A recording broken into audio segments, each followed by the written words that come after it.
Taylor Momsen, welcome to Call Her Daddy. Hello, thank you for having me. I am so excited to finally sit down with you. I feel like you've been someone that I've wanted to have on, and it's been a long time coming, so it feels right that you're here. Thank you. How are you doing? I'm doing excellent. Are you in LA just for promo and everything? Promo and Rock and Roll Hall of Fame, and it's a busy week. Okay, wait. I read somewhere that you are a night owl and you kind of go to bed late. Were you up late last night?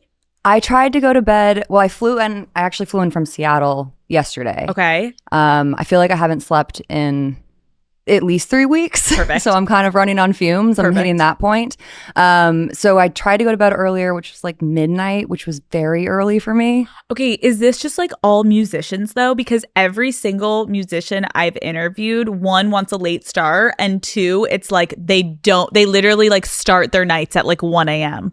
I think my brain doesn't wake up until like 7. Okay. So 7 p.m. 7 p.m. Perfect. So like anything before 7 o'clock, I can show up, I can do it, but my brain just isn't at its highest functioning quality until like 7. But do you think that's because you're playing shows and writing music and you're most creative at night? I think definitely a part of it is the routine of used to being up late because of touring and things. Right. So you get on that schedule and then it's just hard to switch a schedule.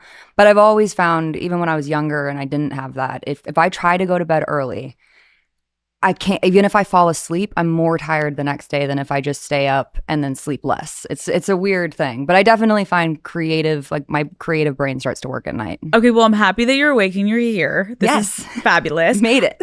Okay, you are the lead singer of the Pretty Reckless I am. band. Can we talk though about that you have a Christmas EP that just came out? And I feel like just from the vibes, I'm like, this is a departure from what your band is usually doing.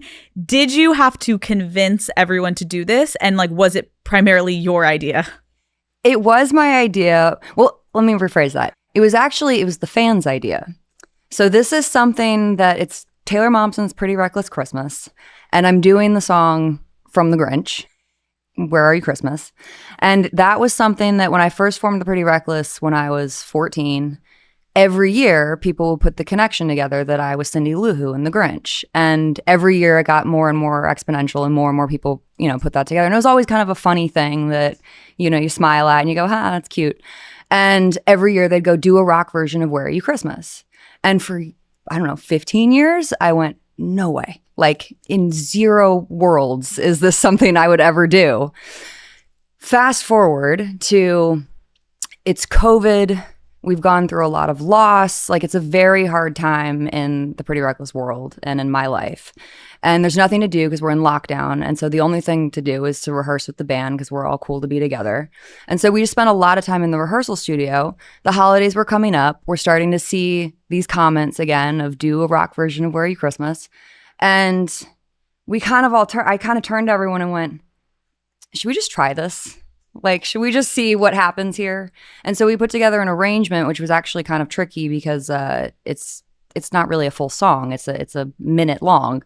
And so to make it a 3.5 minute song, whatever, we worked that out. We go into the rehearsal space and we jam through it once. And I kid you not, Alex, by the end of the song, these 4 depressed, miserable people had giant grins on our faces. And we all kind of looked at each other and went, was that just great? Like, I think that there was something magic that just happened here. Are we doing this now? We're doing this. So that's where it started. And then I decided, in order to, being me and being very thorough with everything, in order to have it, I needed it to have context and I needed it to equate to me now and, all the things that there's actually some substance to what I'm doing. So I wrote an entire original Christmas record around it. And of course you did. And of course I did. And but the fact that it came also from like the fans relentlessly being like, come on, like bring our girl Cindy Lou Who back, like come on. And which I want to get into today because I know there's a lot to discuss in terms of like your early career. And I feel like I've had a lot of conversations with actresses who then go into different roles in their career of just like, making a pivot as a woman is so difficult. And so sometimes you have to abandon who you were known for and really, really almost like kind of turn your back on that to be taken seriously in another department. Oh, 100%. And so the fact that you are now sitting here and like even like being able to like smile and say Cindy Lou Who with a smile in an interview. Like, I'm sure if I interviewed you maybe 10 years ago, you would be like, I don't even want to talk about that. Yeah, there's definitely an element of that. So there's growth. Oh, there's tons of growth. And I think also, you know, I'd be remiss to not mention the loss that we went through. And it was a hard time for me. And I think coming out of that grief and getting to the other side of it, it forced me to kind of reflect on my life in a lot of ways. And Grinch, like I went back to the very beginning, and Grinch to me was always great. Like I don't have any bad memories with Grinch. Everything about it was awesome. Like it was super fun. I was super young, but there were so many, it was such an incredible project to be a part of that was so upper echelon at such a young age to see, you know, actors of that caliber and of Jim Carrey and Molly Shannon, et cetera, Ron Howard. And then it was also my first experience in a recording studio. And so, you know, when the movie came out and stuff and I was in school, like you were teased relentlessly for it. You're Grinch girl. I moved around a lot. Like all of that kind of stuff was hard for me as a kid. But when I got older and looking back on it, I go, no, all of those things that happened, all of those experiences of making this film was wonderful. And so why am I shunning this? And like, I am Cindy Lou Who. Like, I am that girl. Like, I'm still that girl. I think we're a similar age. Are you 31, 32? Okay, I'm 31. And I want to go back to the beginning because I know you started your career so young. But even when we're going to talk about The Grinch, I was thinking about that, where I read that you had been bullied for this role. Yeah. And I'm sitting there and I'm like, what? Like, what do you, what? Like, that is the most, like, iconic, incredible, this movie has lived forever. I watch it every single year. Like, you were adorable and perfect and all the things. But then it's like, oh no, but you're also just like a normal kid then going to school and kids are fucking assholes. Yeah, whether it was assholes. Or jealousy or they actually just thought you were a quote unquote freak. They're like, you're the Grinch girl. And you're like, oh, yeah. So at that age, it doesn't matter that this is like this incredible movie. It matters what your peers are saying. And if they're saying you're not cool for that, then you digest that to be like, I'm not cool for this. Oh yeah. And I didn't grow up in a Hollywood household or anything. Like I was born in St. Louis. Okay, wait. Take me back. You get into the industry, from what I understand, around like 2 years old. Yeah. How do your parents even explain to you like why they got you in so young? I was just talking about this the other day, and I think I need to have another conversation with my parents because I don't even fully know the story. I know they put me into modeling. I was signed by Ford Modeling Agency when I was 2, and I was very chatty and I don't know, a bunkular. And my modeling agency said, does she have an acting agent? And my parents went, no. And they went, okay, well, she should. So go over to this agency. They sent me on my first audition and I booked it that day. It was for Shake and Bake and I was 3. So it was a national commercial. And so that was kind of the kicking off point where I think they went, oh, we can do something with this for real. And so that was the start of it. So you start as a model. Started as a kid model. And do you have any like core memories or no? You were just so young. Not really. Like Okay. I only remember the photos because I've seen them, you know? Okay. So then you get The Grinch at 6. 5? That's also blurry. It's 5, 6. 5, 6. It's somewhere in there. Okay. 5, 6. You star as Cindy Lou Who. Talk to me about like the audition. Do you remember the audition at all? I remember pieces of the audition because it was a really long process. That's why the timeline's a little blurry. So I think I started auditioning for it when I was 5 and it came out when I was 7. So I had birthdays in between there, obviously.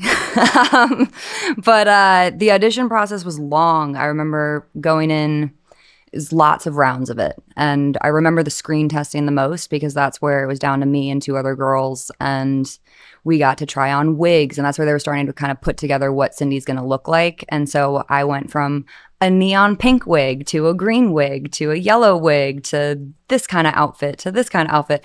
And that process was really, really fun for me as a kid because you get to play dress up. And it's awesome. And so it's pieces of it. It's hard. Starting so young, it's always hard to remember what you remember and what you remember because people have told you the stories and you've turned them into memories.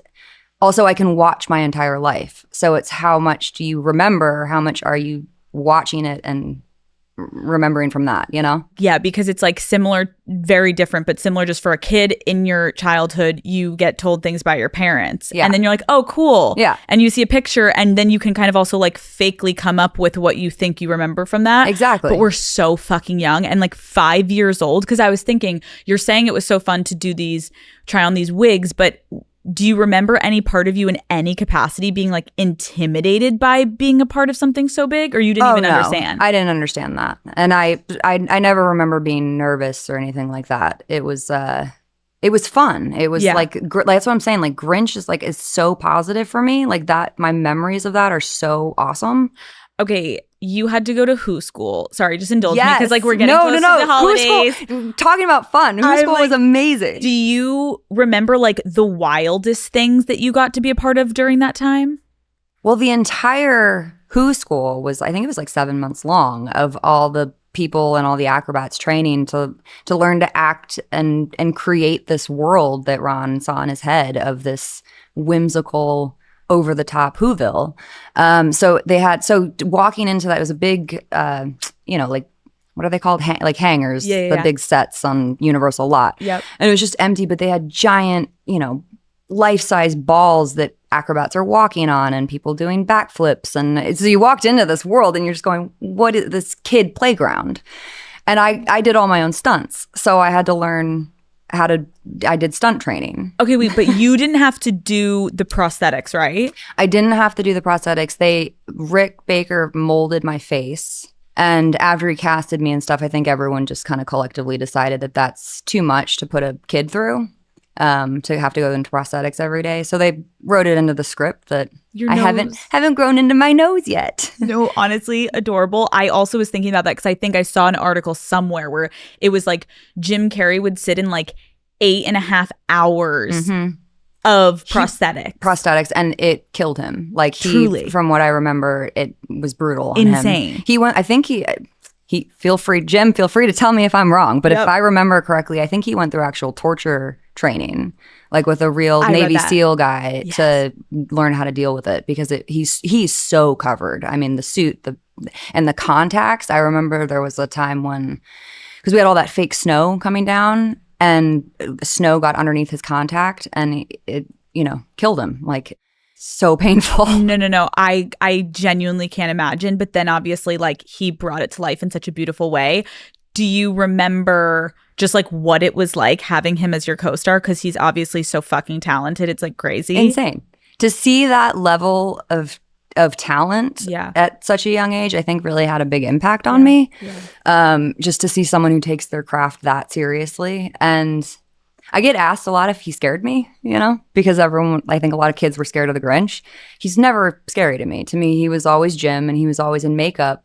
He was very protective of me. He was very kind, super funny, super animated, like absolutely awesome. But the funny thing is, I never knew what Jim Carrey looked like, because I never saw him, because he was there way early doing the prosthetics. Oh my God. So you're like, no, Jim Carrey is the Grinch. Jim Carrey is the Grinch. So I didn't know who Jim was until the premiere, and someone had to point him out to me and go, that's Jim. And I went, oh, Jim. That's such a mind fuck. Crazy, you're like, right? Wait a second, I know the voice, but you're oh wow. Yeah. Okay, so we're talking about this like beautiful moment in your life.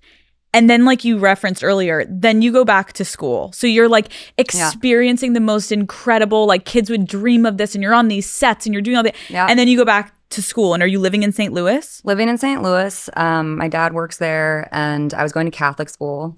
Oh, and well, yeah, me too, that's girl. a whole thing. How'd that go? Oh, wonderful! Don't you know? Weren't the nuns awesome? They were so loving and understanding. I loved when I got really tall and my skirt got too short, and I got punished for it. That was super fun. Stop! They're like literally measuring to the knee. Did you have to do it? Did you do the kneel? Yes. Where they make you kneel and measure from your hip down? Taylor, I like black it out because I was like, no, please don't make me. And I agree with you. Some girls got away if they were shorter with like the skirts could be a little shorter, but if you were tall. And I just outgrew it. It's not my fault. I went through a growth spurt, but nope, you're in trouble. Okay, so you're going through all this. Talk to me though about being a kid, and like, did you have friends? Were you able to make friends? I I've always had like a couple close friends in every stage of my life, one or two, but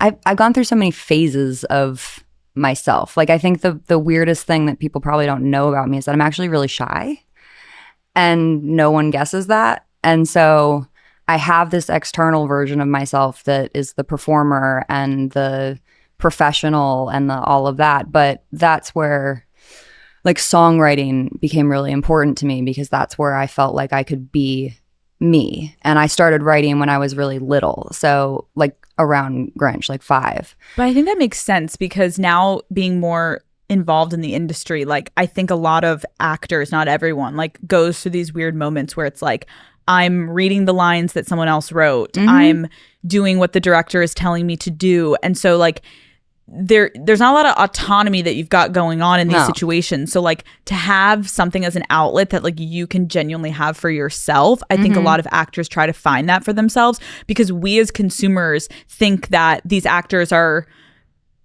like they somehow maybe wrote the lines or they did these things. And then a lot of actors are like, no, I'm like just doing what everyone's telling me to do. And that from a young age of like, you're starting so young of reading these lines, being these characters, everyone knows you as these characters. You're like, wait, who is Taylor as a human being outside of that? Well, I think I always had a really strong sense of self. I always knew that. And, you know, that's why Grinch is weird. But once you get into Grinch is specific. And then once you get into teenage years with Gossip Girl and things, that's where I think my identity crisis started to come into play, because that was a whole different world. Grinch is a film that came out that it clearly lives in an imagination world. You know, I don't walk out of my house and have a Cindy Lou Who wig on. So it's so there was a clear line there for me, I think, where this is plain dress up and this is Taylor. And when it got into Gossip Girl and suddenly that was a celebrity show and a tabloid show and New York and paparazzi, and suddenly you're being photographed as a character by paparazzi and put into the tabloids as Taylor, and I'm going, that's not what I was wearing, that's not me, that's a character.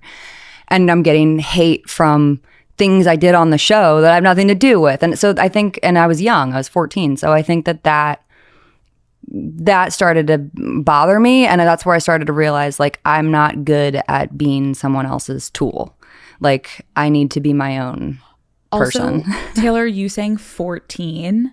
13 in 13, the pilot. 14, that's like right when people are going into high school. And even if you're not an actress, we're all fucked in the head at that point, because we're like, who am I? And some people are going through puberty faster than others, and some people have, you know, are figuring out their sexual identity, and some people feel, and you're just like, who am I? I am a disaster. So to also be doing it on the world stage and playing a character that can somewhat seem like you but it's not you, it's a lot. It was a mind fuck. Call Her Daddy is brought to you by Tinder.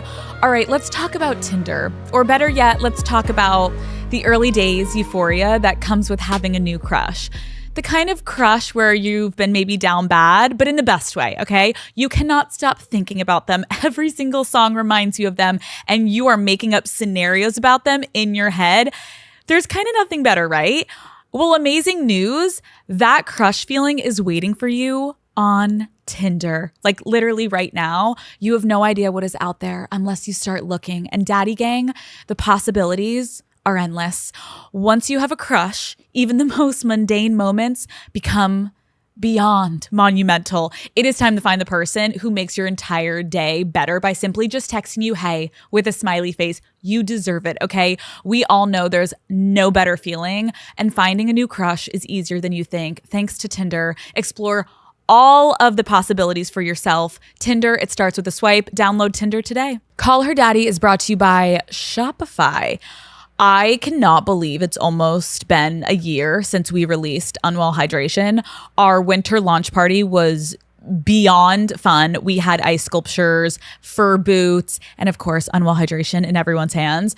The holidays are truly the most exciting time of year for entrepreneurs. You can do limited edition drops, market, pop-ups, gift sets, and just kind of anything you can imagine. There's just so much opportunity.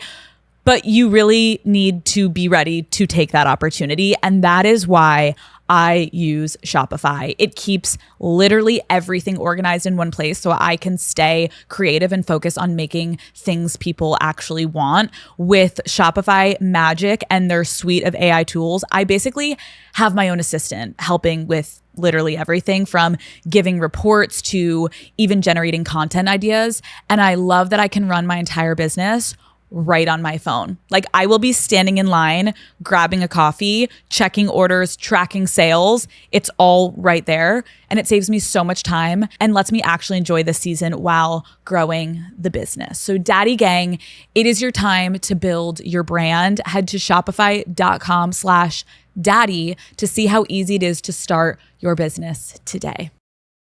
So you're living in St. Louis, yes. You get more jobs, and then you get Gossip Girl at 13 years old.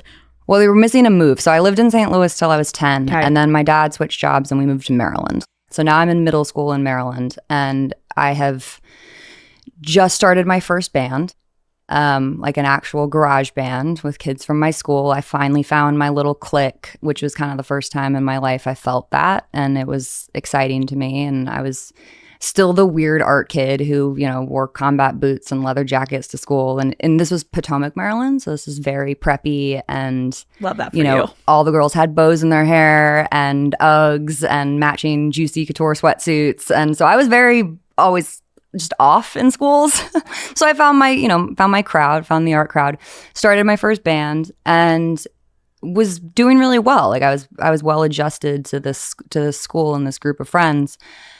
And that's when Gossip Girl came around. And that's when I said, they go, you're going to move to New York. You're going to audition for this and you would have to move to New York for it. No. I don't want to do this anymore. I love where I'm at. And 12 at the time.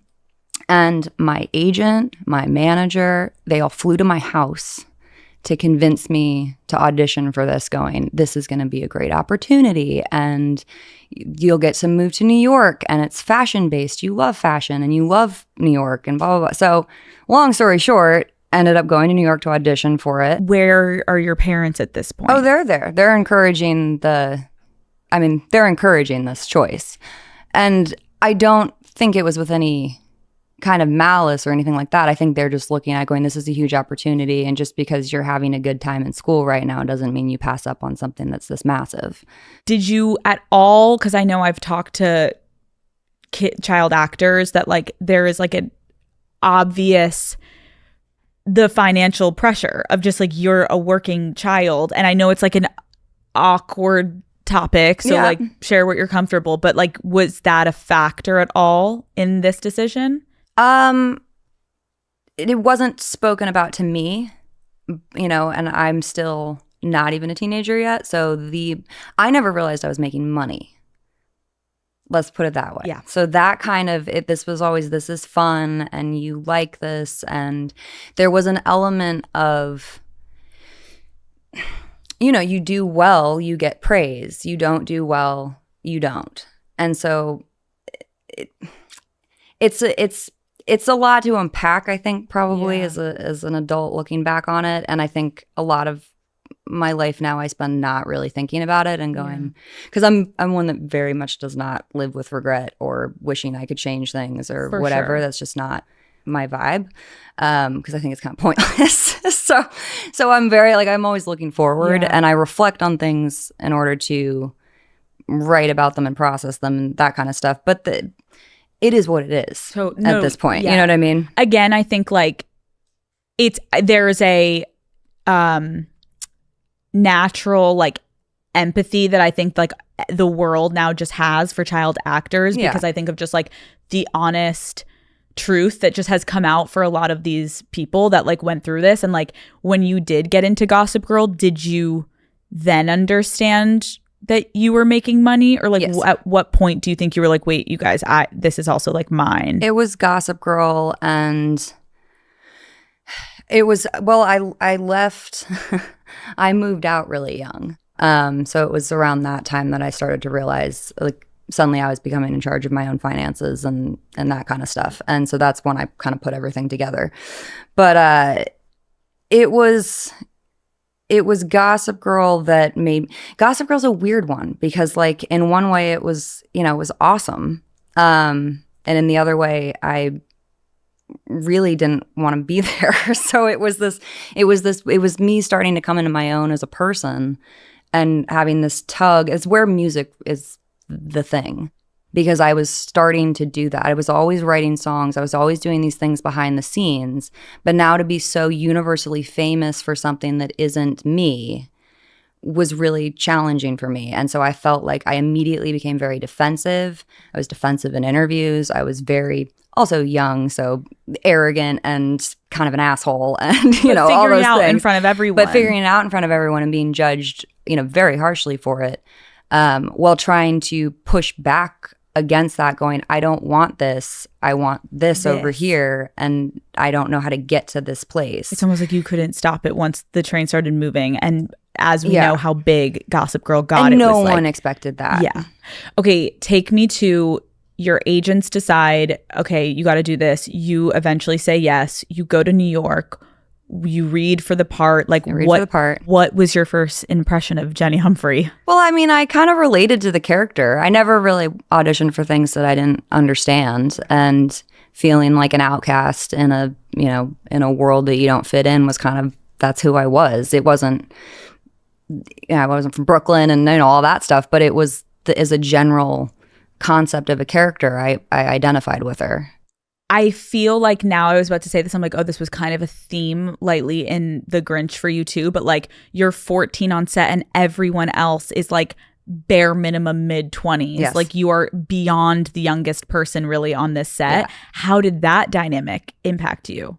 Well, I grew up real fast. Let's put it that way. But no, I mean, everyone was cool.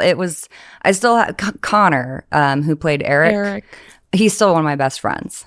Love that guy. Well, that's nice because you also had like a lot of scenes with him. Okay. And he kind of, when I first moved to New York, he took me under his wing. I actually ended up going to his high school. And so he introduced me to his friend group and, that kind of whole world, which was only about a year. I ended up graduating early because freshman and trying to go to it had to be a performing arts high school because that's the only way that I could leave and work, and they would give you your work to leave. And I was really adamant about not wanting to be homeschooled because I wanted to make friends. But the reality is the work schedule was too much and I wasn't going there anyway. So I ended up leaving that homeschooling and then graduating at 16. But so you're 16 and 16. 15. You're living in New York City. You're no longer going to high school. What are you doing when you're not filming? I was working in the studio. I was writing and working in the studio and then getting into trouble, but typical trouble. Typical as like you would do in New York City as a young girl that's just like, I have all of this and no one's going to tell me no. And all my friends were older and I never once got ID'd. So that's also part with celebrity, suddenly all those kinds of doors are just open to you and it's fine. Did you go out with the cast at all or no? You had a separate? I didn't go out with them too much, but I would hang out at their apartments and stuff. Like Chase and Ed lived together at the time. And when I had Chase on and he told me about the rooftop parties, parties. Okay, so you frequented the rooftop Oh yeah, we lived like 2 blocks from each other. So you were having time of your life. Oh yeah, so I would spend a lot of time at their apartment and it was very boys club, which was very fitting to me. I've always fit in with boys clubs. And like, so that ready. was I remember he came on, what was it? He was like, oh, I remember one time we had the party and like Lindsay Lohan showed up and we were like, act cool. This is cool. This is cool. This is cool. Okay, so you were there. Oh yeah. So that's like although still you're young, but that's kind of the fun side of like, okay, you're getting to become an adult. You're doing it in a pretty fast paced way. But when I did interview Chase and Penn, and this is kind of what you had lightly alluded to and lightly talked about earlier in this interview, is the sudden and intense fame. Yes. And the explosion of the show that no one could have anticipated. No one could have. Just talk to me about it. Like from like when it first starts, like how does it impact you off the bat? Well, I mean, the first impact is the paparazzi, and that's something that I hadn't dealt with before. And in New York, there's no escaping it, at least at that time. Now, I still live in New York, and now I know. Now there's like kind of rules to it, but you know where to go. You know where to go. You know where not to go, and you know if you're in Soho, be prepared to be photographed. It's fair game. Yes. But they were coming to my house. They were going to my sister's school. They were everywhere, and that feeling of kind of being watched and stalked is just, it's intimidating. Is, I guess, it's unnerving. And there's also like no one that has the right answer of what to do other than like just deal with it. Just deal with it. And all of your castmates were going through it, but again, you were at such a young age that I can only imagine you're like trying to grow up and handle it, but also like, did your parents move to the city? My mom and me and my sister did. And Okay. my dad was still working in Maryland. Okay. Was there ever a time that you can like recall a memory of like when you were like, no, this is like really getting too much? I think the reality is I handled it really well. I think I'm pretty thick-skinned at the end of the day. I've lived a very strange life, and I've learned to kind of let things roll off my back. But it was less the paparazzi in person that went, this is too much, and more what would come out afterwards from the photos, and that would turn. And that really started once I started the band, like the negative press, where there was this kind of hatred of what I was doing from the world, and people being like, here's an example. I'm on stage. I'm 16. I'm playing a show. I'm wearing a little dress. I have underwear on, but a photographer goes and shoots up my skirt. He kneels down, shoots up my dress, and my tampon string had slipped out. And so my tampon string was sticking out of my underwear. Perez Hilton puts that on the homepage of Perez Hilton. You can see like the side of my pussy and everything. Like it's like it's still on the internet. Have fun looking it up. But I'm underage, and the violation and his headline, I don't remember what it said, but the headline was very negative of like slut. Like look how trashy Taylor is, kind of thing. And that kind of concept, like, it's so invasive. And I laugh about it now. And I laughed about it probably a week later because there's nothing you can do about it. But that's the kind of press that we're talking about, where people were or I was in a taxi cab and paparazzi jumped in the cab with me, and it's blinding lights, and I go like this to cover my face, and my assistant and friend at the time covers my face, and it's on the homepage of whatever tabloid site going, Taylor Momsen fucked up leaving club, because my eyes are kind of rolling back they pick the one shot that looks bad and try to spin some kind of negative story around it. So I was getting a lot of negative press. Looking back, I probably should have hired a publicist, but I didn't know better. So a publicist or a therapist or a bodyguard or Jesus fucking Christ, something. There's no right answer though. Dude, you saying though that you're like, I would probably laugh about it a week later. Did you ever have breakdowns over this kind of invasion of privacy and absolute like exploitation? Probably internally. I never showed them. And again, that's where songwriting came into play. Like that's where the first album, everything turns around here. Like it's not all negative. It's more that I learned to take the hard things in my life from any aspect of it, big or small, and turn it into music. And that's how I've coped with life. Like music is my therapy. And it was finding the right partners musically for me was everything. And so when I did, it changed my life. And I suddenly then had a support system in my band and in Kato, our producer, who supported me for me and what I wanted to do and my vision. And they had no ulterior motive, or like there was nothing from the outside. It was just pure support of like, you do what you want to do. And that was huge. I can't imagine like what you're saying of like that young girl in Maryland loving more than anything making music and being like, I'm really good at this, and I'm finding my voice and all of that. Then kind of getting thrust into this spotlight, like you said, through a career that you actually weren't really that passionate about or excited about. No. And I was that's the thing, like when I was little, I liked it. Like I didn't know better. That was just, I started at 2. So it was something I just always did. So there was no choice in the matter. It wasn't forced upon me. I wasn't like, throwing tantrums going, I don't want to do this. And my parents are going, you have to. It wasn't that. But I wasn't making my own decisions. I wasn't seeing past it. And when I hit 12, 13, 14 with Gossip Girl, and this whole other world is thrown on you that you didn't ask for, like fame. Fame is this thing that you got to kick over your shoulder, and it's something you deal with that comes with it. But when you're not prepared for it, which I don't think anyone ever is. No. But when it's something that I'm just going to work and doing what I've always done. And now suddenly there's this whole other aspect to it that you have to learn to navigate. Again, and the difference between like being a woman and a man in this industry is like astronomically different, because it really is. The photo that you just described being on the front page of someone's website, that is like, so that like should literally be illegal of how they're violating your body, especially. Not even especially. Well, it's also child porn. Right, so I don't know how that's still like you're fine. Underage. Yeah. Underage or not. Yeah. Complete violation. I was looking up and I just started to see like a lot of the tabloids also that they were referring to sometimes as this wild child or this party girl. And then you're giving a little bit of this behind the scenes of like, no, that's literally just like a picture that you're in my fucking cab violating me. You're in my cab.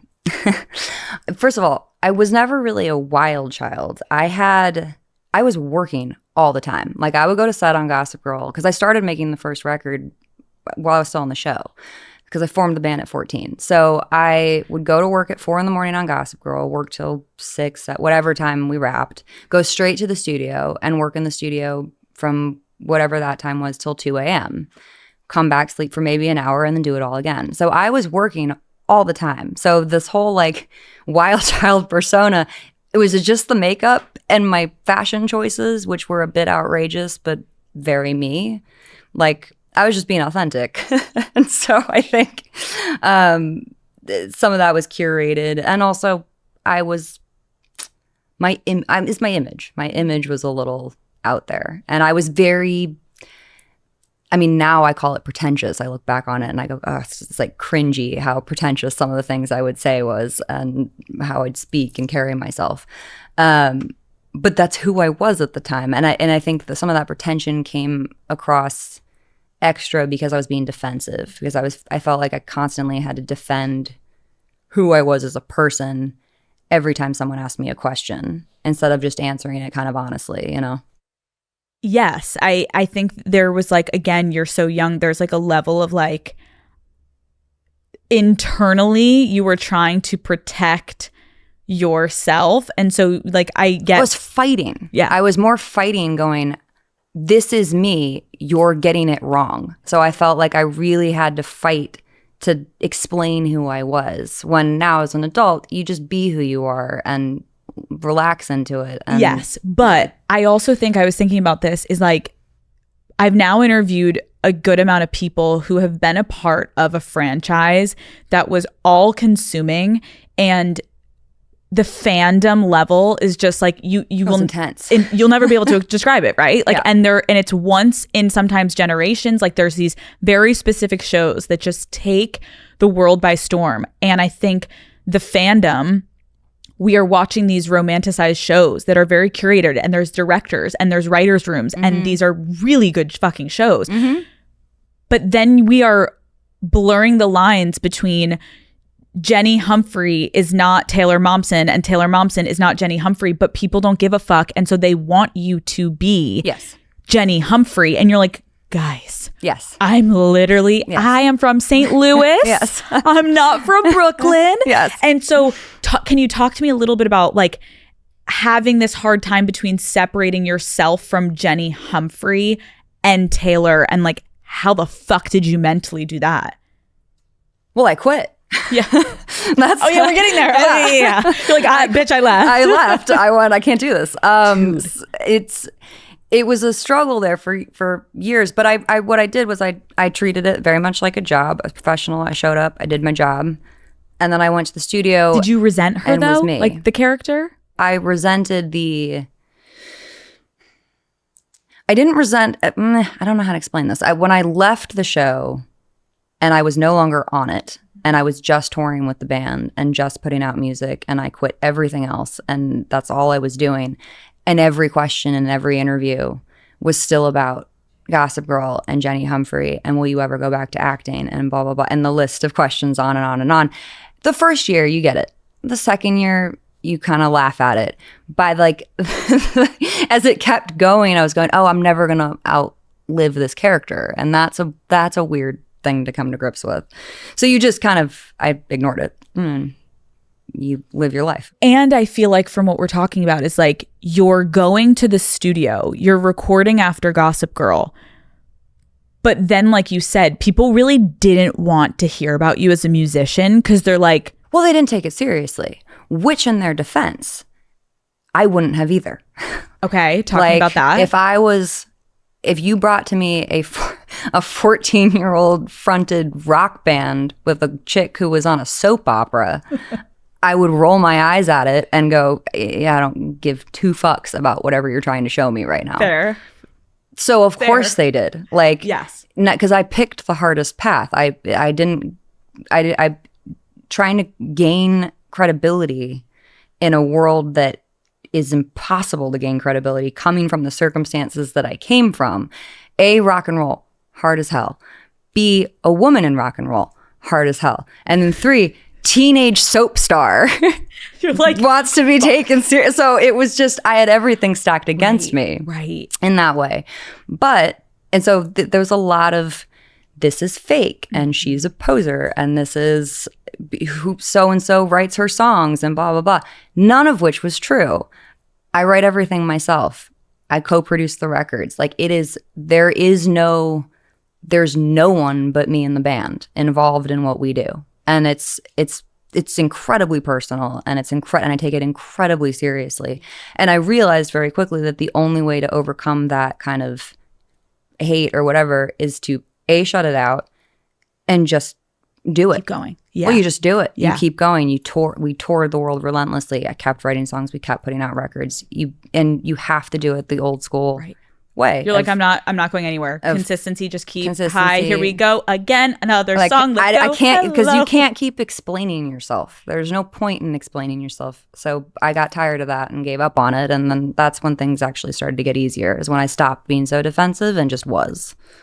Well, isn't that fucking beautiful? Right? But it sounds so straightforward, but it's so fucking hard. Oh, yeah. And again, because we're talking, like, just reminding everyone again, 14, 15, 16 years old. Like, most people are having like their fucking sweet 16s in Alabama and being like, Mom, can I get a padded bra? And you're trying to pivot as a young woman in an industry where most of the time we are only accepted as one thing. And it's like, good luck.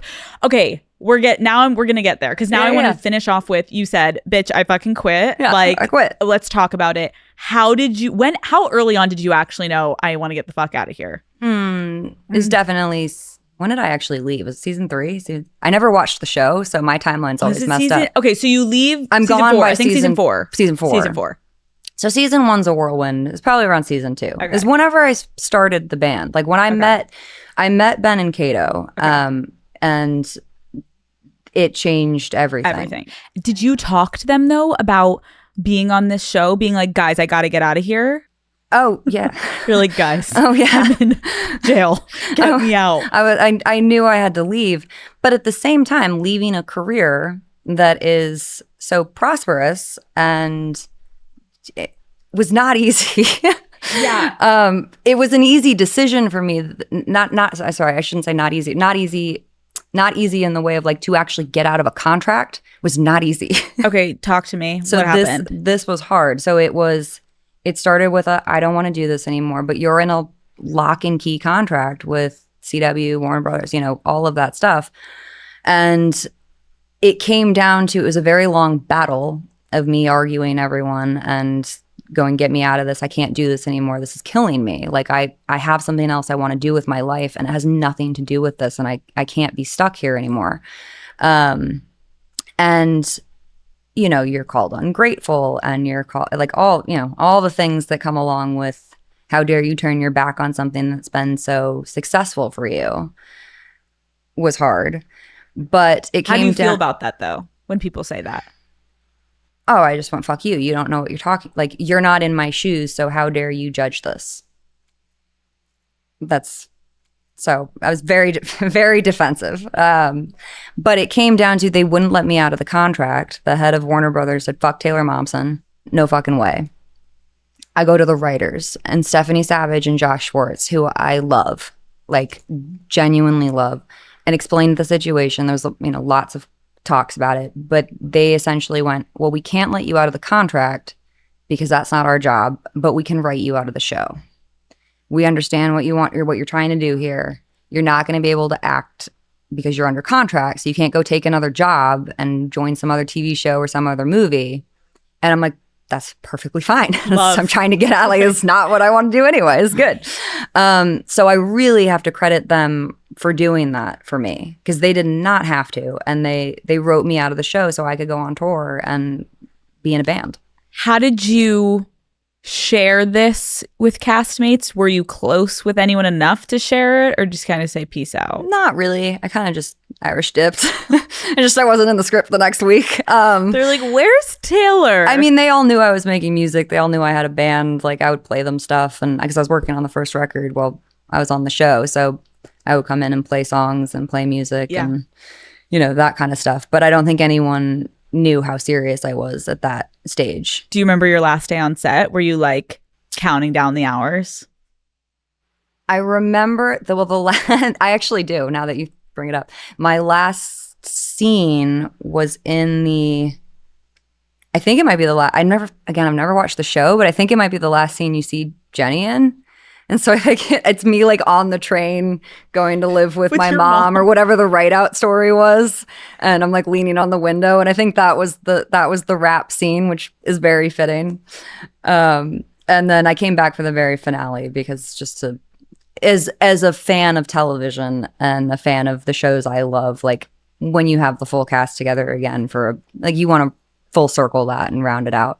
So you mentioned, which I do think is a great point, that like you walked away from a pretty stable job to create this, full career out of this band that making it in the music industry is not easy, as we've kind of talked about. Was your family supportive of this decision? Yeah. I mean, I don't think at this point I was so strong-headed and bulldozing my way into what I wanted in my life that I don't think anyone could have stopped me. No one could have stopped me. And yes, some people tried. So I think there was a level of they had to accept that this is what I was doing and either get on board or get out. The dichotomy of this actress to then this musician, and you talked about it a little bit, of like people not taking it seriously in the very beginning. How did that affect though just how you felt about your art? Because what you've been talking about this whole interview is like how to the core passionate you are about making music. And a lot of it you say in the beginning was just like, sometimes people weren't even hearing my music. This has been from a very young age I've been writing. Yeah. So at the beginning of your life, it's been really just for you as this outlet. But then as you're now trying to make a career out of it and people are still like, oh, fucking Jenny Humphreys trying to start a fucking band. Like, how the fuck did you? It was just like that too. Right? That's the like, and quoted by Alex. Jenny fucking Humphreys trying to start a fucking band. How fucking annoying. And how did you, I know you said you kind of put your head down, but like, were there moments where you were like, I'm never going to shake this? Oh, yeah. There was definitely feelings of that. Did you lean in any capacity, like persona-wise, heavily into certain aspects to try to really detract from the Jenny aura? Probably. Okay. Probably not so calculated. Thing you have to know about me, I really love comedy. And I think everything's funny. And that's kind of how I get through life. I laugh at everything. You got to be able to make light of it or we're going down. It'll eat you. Yeah. So anything that I could, like, I really enjoyed shocking people because I thought it was funny. So I was 15, 16, and I was like, oh, I'm going to wear stripper shoes on stage. I'm going to put X's on my tits and flash them. I'm going to wear outfits from Hustler and be as outrageously like pornographic Lolita over the top because it freaks people out and it's super funny. Loved it. And so that became a part, but that's also who I was. Like, I enjoyed that. It wasn't calculated of like, if I do this, I'll get this reaction. Totally. That's how I dressed in my everyday life. But once I started to see the reaction, I went, well, let's just, oh, you don't like my dark eye makeup? Let's make it a little darker. Oh, my really tall heels are bothering you? Let's make them lucite and put money in them. Like, it was that kind of, so I think that was definitely a fun, but I had fun with it. I feel like, again, some people don't deal with it on the world stage, but that is relatable. And like playing with your image and as women, like outfits and makeup and everything to really like self-express. And I love that you're saying like, I of course understood what it was doing, but I was still enjoying myself. Oh yeah. Because half of it is like, people can have social commentary on this, but guess what? You're now finally doing what you truly fucking love. And that's all that matters. And I was always my own stylist and my own everything. So like I went shopping and I put those things together, and some of them are a little questionable when you look back. But like in general, that I was being the most authentic version of myself at that time. So what is the story behind the name The Pretty Reckless? Story behind The Pretty Reckless. Okay, so we formed the band. We now need a band name, which turns out band name is the hardest thing in the fucking world to come up with, especially in the internet age. Every band name's taken or trademarked. So anything you think of, can't use that, can't use that, can't use that. Kato came up with The Reckless.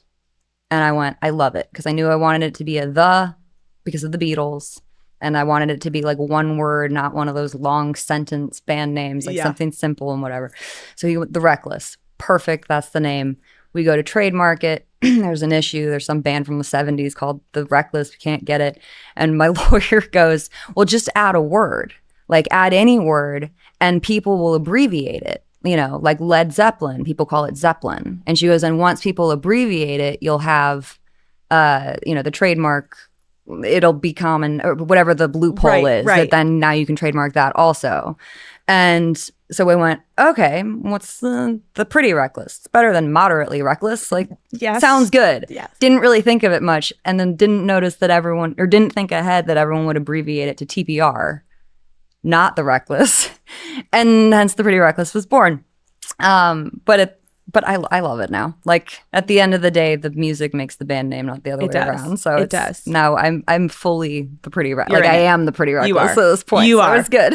Call Her Daddy is brought to you by Uber Eats. Okay, Daddy Gang, we all know Uber Eats has the best selection of local restaurants, but did you know they also eat when it comes to a whole range of delivery services? Now, that might be a lot to take in. So let's break it down, okay? Uber Eats isn't just for locked-in salad bowl lunches or pre-gaming with Ty. When you can't make it to the store, you can just get about anything you need delivered straight to your door with Uber Eats. Right now, you could be checking off your whole shopping list, okay? Of course, I'm locked in on Uber Eats when it comes to getting my lunchtime sandwiches or a good delicious meal after work. But say I need a little cocktail at the end of the day. Uber Eats is my go-to spot to get all of the ingredients I need sent to my door. I also use Uber Eats for pretty much everything: paper towels, groceries, snacks. I even order a pair of flip-flops to the nail salon, okay? They've got my back no matter where I am. When you can't make it to the store, Uber Eats brings you the store, essentially, okay? There is nothing better than putting on a good show, getting cozy on the couch, and having the perfect meal delivered right to me, along with 5 other things that I forgot to pick up that day. Uber Eats makes it easy to have it all. Get grocery, alcohol, and everyday essentials in addition to the restaurant food you love. So in other words, get almost anything with Uber Eats. Order now. For alcohol, you must be legal drinking age. Please enjoy responsibly. Product availability varies by region. See app for details. You went on tour, obviously, with one of your favorite bands, Soundgarden. And can you just talk to me about how you were offered that opportunity and like what it meant to you at that time in your career? I have pillars of musicians that I look up to, and or tiers of musicians. And when we first formed The Pretty Reckless, my 2 pillars are the Beatles and Soundgarden, hands down. And, they're my North Stars. And they were for Ben and Kato also. And that was one of the first. So we formed The Pretty Reckless over the love of those 2 bands. And AC/DC and Pink Floyd and The Doors, and, the list goes on and on. But Soundgarden and the Beatles. So to get the call, first of all, Soundgarden's been broken up forever. And so when their new record came out, they got back together. I about died of excitement and happiness.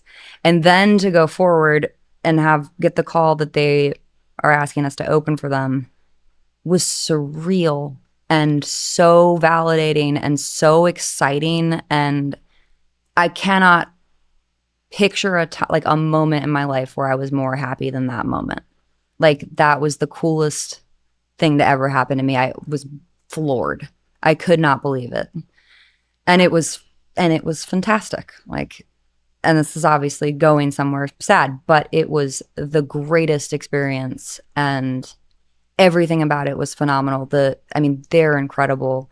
Meeting them was incredible, getting to know them. And you always hear, like, don't meet your heroes. And like, so I had a bit of nervousness around that of like, what if they aren't this thing I've built up in my head? Oh no, they're exactly what I built up in my head. They're kind, they're awesome. Their musicality is off the charts. It's ridiculous. Like, their records speak to me on a level that no other band does. And it's like, I feel like I knew them before I met them, because I think a lot of people with their favorite bands feel that way. Like, they know it feels like a family member. It's something that I've been listening to forever as a part of you. And so to have that become a reality was just a insane experience. Not to mention, they're like, it's kind of as credible as it can possibly get. And so to come from everything we just talked about and now be offered this tour, the acceptance that I felt from the rock community and like them putting their stamp of approval on me and the band was just massive. Like, it came with so many layers of exciting weight to get that call. It was just the greatest thing ever. And I fucking love them, Alex. I love them so fucking much. It's again, it's like, I think anyone that is in the world of art, like, there are, like you just said, the pillars which you look up to, whether it's your director and you look up to some of the most iconic directors that you have in your brain that inspire and influence you in so many ways. Like, you wouldn't be the Pretty Reckless in the exact way you are had you not had that influence from them. So it's like, the passion that you have is understandable because it's had such an impact on you. And then obviously tragic. It leads to tragedy. Can you talk to me about the lead singer passes away during that tour? Yeah. Well, it was the last night of tour, and we played the last show in Detroit, and we all said bye. Do this again sometime. See you on the road. We all got on our tour buses, went to bed, and I was woken up the next morning really early because the news had been passed around the camp, and I was dead asleep. And first of all, I'm not, as we've talked about, I'm not a morning person, so I think my brain takes a while to wake up. So hearing the news that someone I just spoke to and hugged and talked to a couple hours ago is no longer here, I couldn't process it at first. Like, I was confused. I was going, what are you saying to me right now? And that turned into sinking in, which turned into the biggest pit in my stomach of devastation and just the worst feeling in the world of like, I fell the fuck apart. I like fell onto the ground.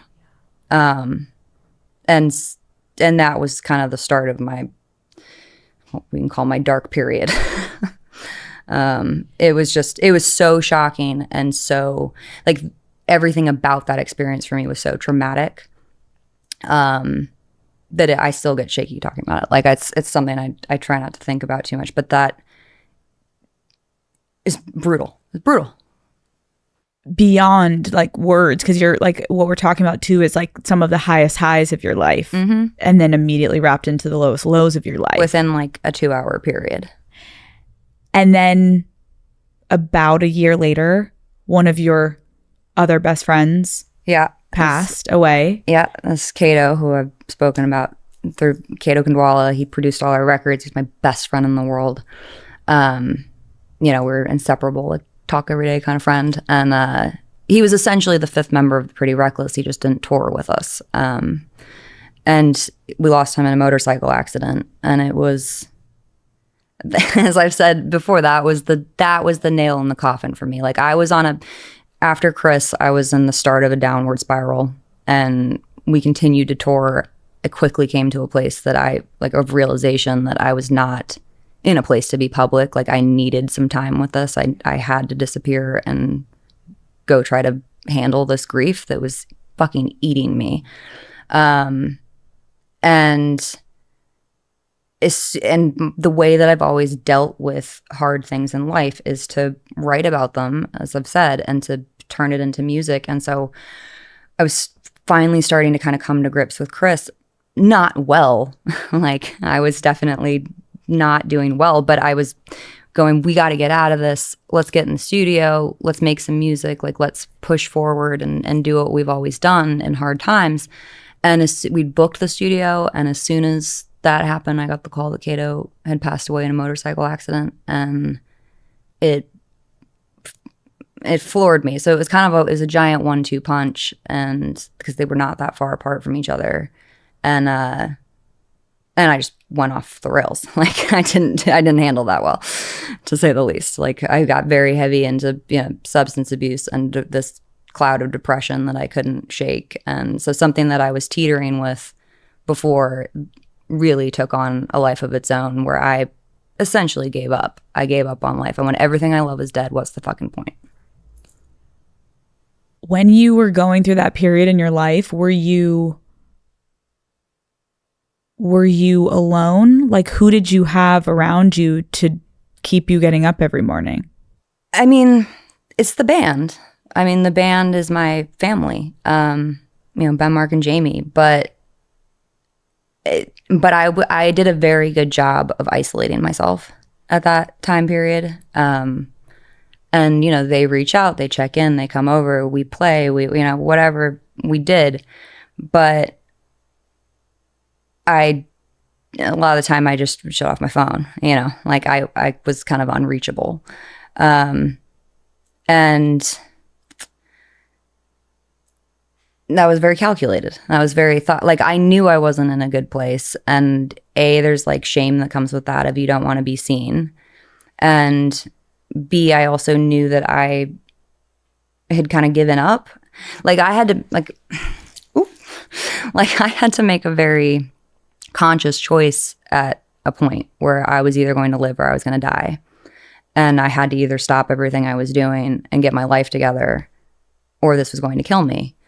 And I luckily chose to move forward. But it was that serious, like, it wasn't I was in this hole of blackness that I didn't know how to get out of. And I think the bigger thing was that I was perfectly fine with that. Like, I was perfectly fine kind of staying in that place and fading away into nothing. And that was fine with me. Like, and so it took a long time to get to the other side of that. Right. Dude, grief is like so fucking terrifying, because sometimes it's just easier to sink into it. So much easier. Because you're actually actively having to climb out. And then there's the guilt of like, but they don't get to experience life anymore. And so it's like your head can go to really clearly, yes, dark fucking places. Mm-hmm. How did you begin to pull yourself out? And like, yes, you had music, but like, well, it is though. It sounds cliche. Even when I say it out loud, it sounds like made up. But one of the hardest things though was dealing with all of this. Like, music's been my solace. It's always been the thing I can turn to, listening to records or whatever that makes you feel better. And after Chris and Kato, I didn't have that anymore. Everything I listened to made it worse. Like, I couldn't listen to Soundgarden anymore. Couldn't listen to the Beatles because we listened to the Beatles with Kato. Couldn't listen to our own music because I made it with Kato. Like, everything, every band had a memory attached to it. Every song had an emotion that I couldn't handle. And so suddenly music was not in my life anymore. And that was the scariest thing for me, because this thing that's my identity that has gotten me through everything is no more, along with these people. So it was almost like 3 losses at the same time.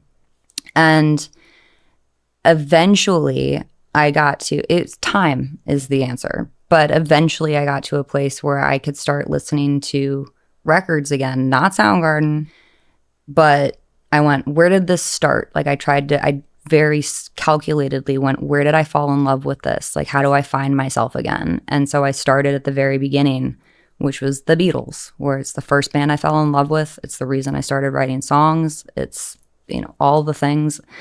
Started there, listened to every Beatles record, listened to the anthology, listened to over and over and over to find joy in it again. And then moved on from that in kind of almost chronological order of the bands that I fell in love with growing up to now, eventually ending in Soundgarden. And I found a place where I could listen to it and have it bring me some kind of comfort again. But also writing the record Death by Rock and Roll. So so having to get that out, that record kind of poured out of me in a way that other records have not. Some songs have, but not full, complete albums like that. And that record was so inspired, and it wasn't for anyone, and I didn't have the intention of putting it out. I didn't know if we'd record it. I didn't know any of that. Because how are we going to make a record without Kato? I don't know. There's so many things to overcome, but the writing of that record was something that I had to do for me. And it's almost like I didn't write it, but I think by getting it out, that was the first step of me starting to be able to turn the corner. That's really beautiful, because I think it's so isolating when you're going through that, like you just said, and to have to almost reintroduce yourself to something you love so much, but that now is causing you so much pain because of the remembering of what was connected to that is torture almost.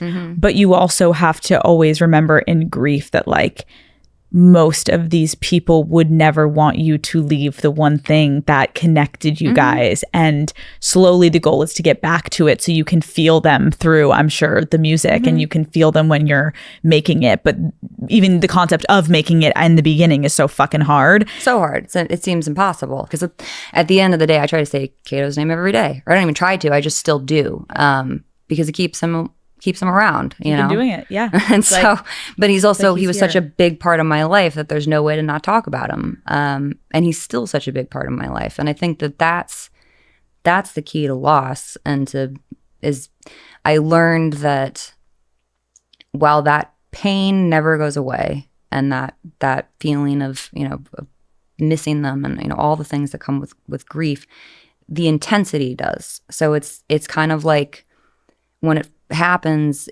you're sliced down the middle, you're bleeding everywhere, like it's blood gushing, and as time passes, that wound heals and you're left with a massive scar. And that scar, you're not bleeding all over the floor anymore, but now that's a part of you. And so I look at everyone I've lost as like they're a scar I carry with me every day, and I'm proud to have those scars. I'm proud that they're a part of my life and that I loved them that much to be able to feel the way I feel, I appreciate you sharing that, because I think I've lightly talked about grief on the show, but I think it's always so, yes, subjective, but when you put it like that, I think it can just help a lot of people, because I'm sure there's literally someone watching that's like day one starting to do the battle of like get through it. It's brutal. And the only thing I would say is that like it's what Death by Rock and Roll turned into, is that at the end of the day, the record's very hopeful. Like it starts off very dark and very bleak, but there's this kind of positive turn towards the end of it, that there is light at the end of this tunnel that seems impossible and seems never ending. And if you can just wait it out, you will get to the other side. And that's the thing that I say to anyone who's struggling with depression or loss or anything even remotely close to this kind of feeling, is that it does get better. And it's the fucked up thing about that is when people say that to you when you're in it, you want to punch them in the face. Yeah. Like so real. You're like shut the fuck up. What do you know? What the fuck do you know? It gets better. Like what a cliche thing to say. And then you live it and you're like, oh fuck, it does. But it does. It does. Time does. It does. If you can just hang on long enough to get to the other side, there is another side waiting for you. This is an ad by BetterHelp. So one of my closest friends moved to New York a few months ago, and I kept meaning to call her to catch up on my drive home from work. But you guys know how it goes. The second I got in the car every day, it's like my brain is fried from work and I'm just zoning out and I'm driving home and I'm getting distracted by a million things. And then finally we found time to get on the phone and talk, and just hearing her voice seriously made me so happy. And it really reminded me of how something so small can change your entire mood.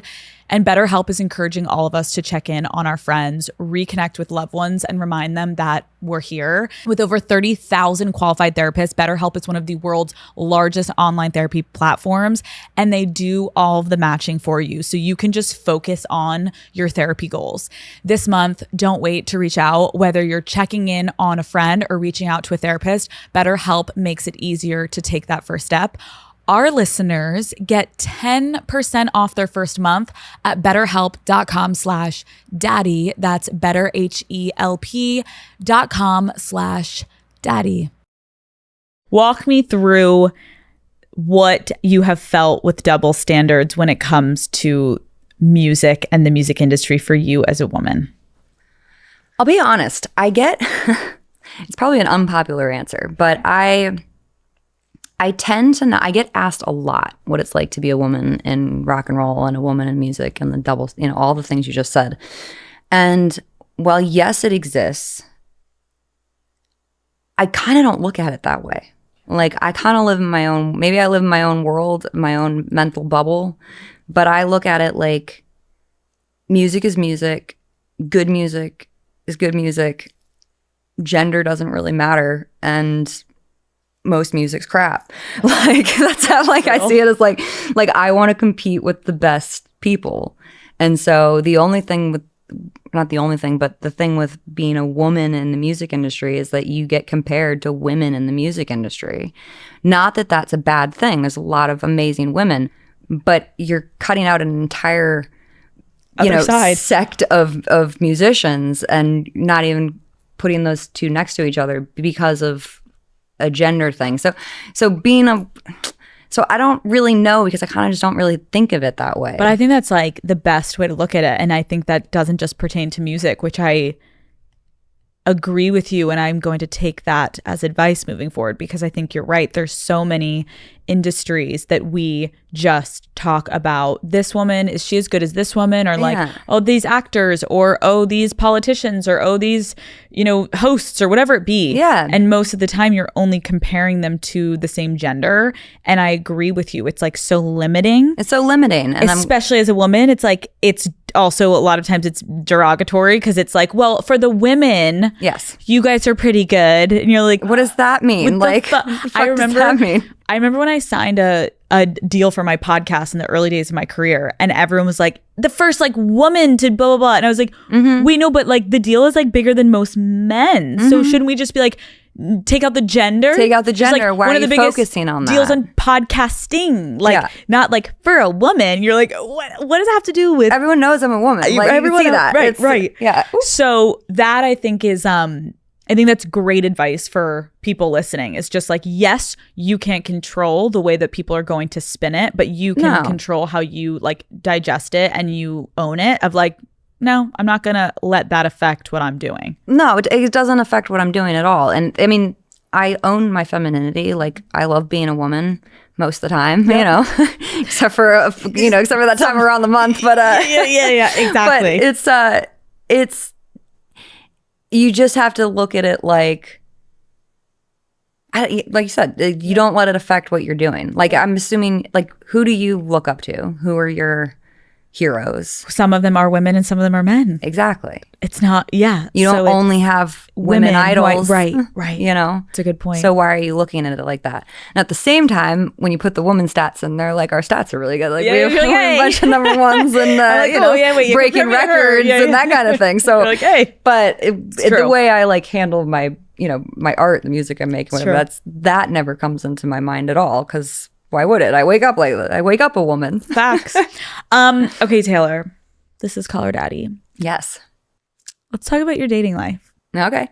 What is it like trying to date as a musician? I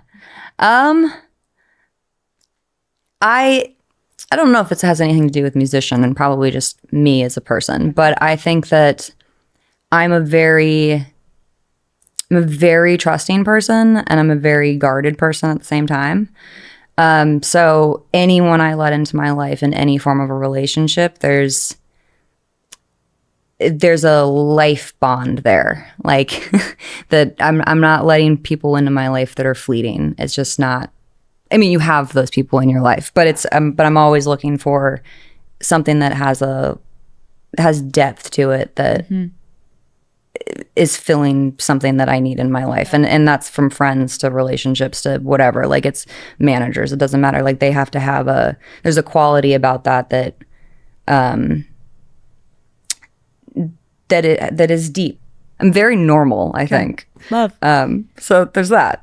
What is a non-negotiable you look for in someone that you're dating? Well, kind, funny, gotta be funny, gotta make me laugh. Smart, and we have to have the same musical taste or that's just not gonna work. Yeah, get out of here. That's just not gonna work at all. You're also like, you also have to think my music is amazing. Thank you very much. Worship the ground I walk on. Blah, blah, blah. Just the classic. Just the tad. Yeah, you have some songs that you talk about unhealthy relationship dynamics. What is something that you used to put up with when you were younger that you definitely wouldn't tolerate now in romantic relationships? Using me.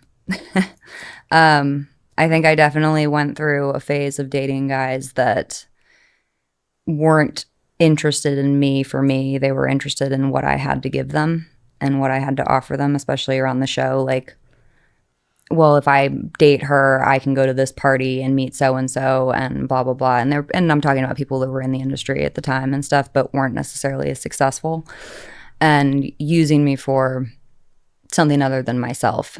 And when you're in it, you don't see that. And when you get out of it, the anger that comes with that and the betrayal of like, I just gave you myself and you weren't interested in that at all. Like it's super fucked up feeling. Oh yeah, that can lead to some fucking trust issues. Yeah. So probably that. But the good news is I can really see through that now. So yeah, and you were young and it's like, and I was young. That makes sense.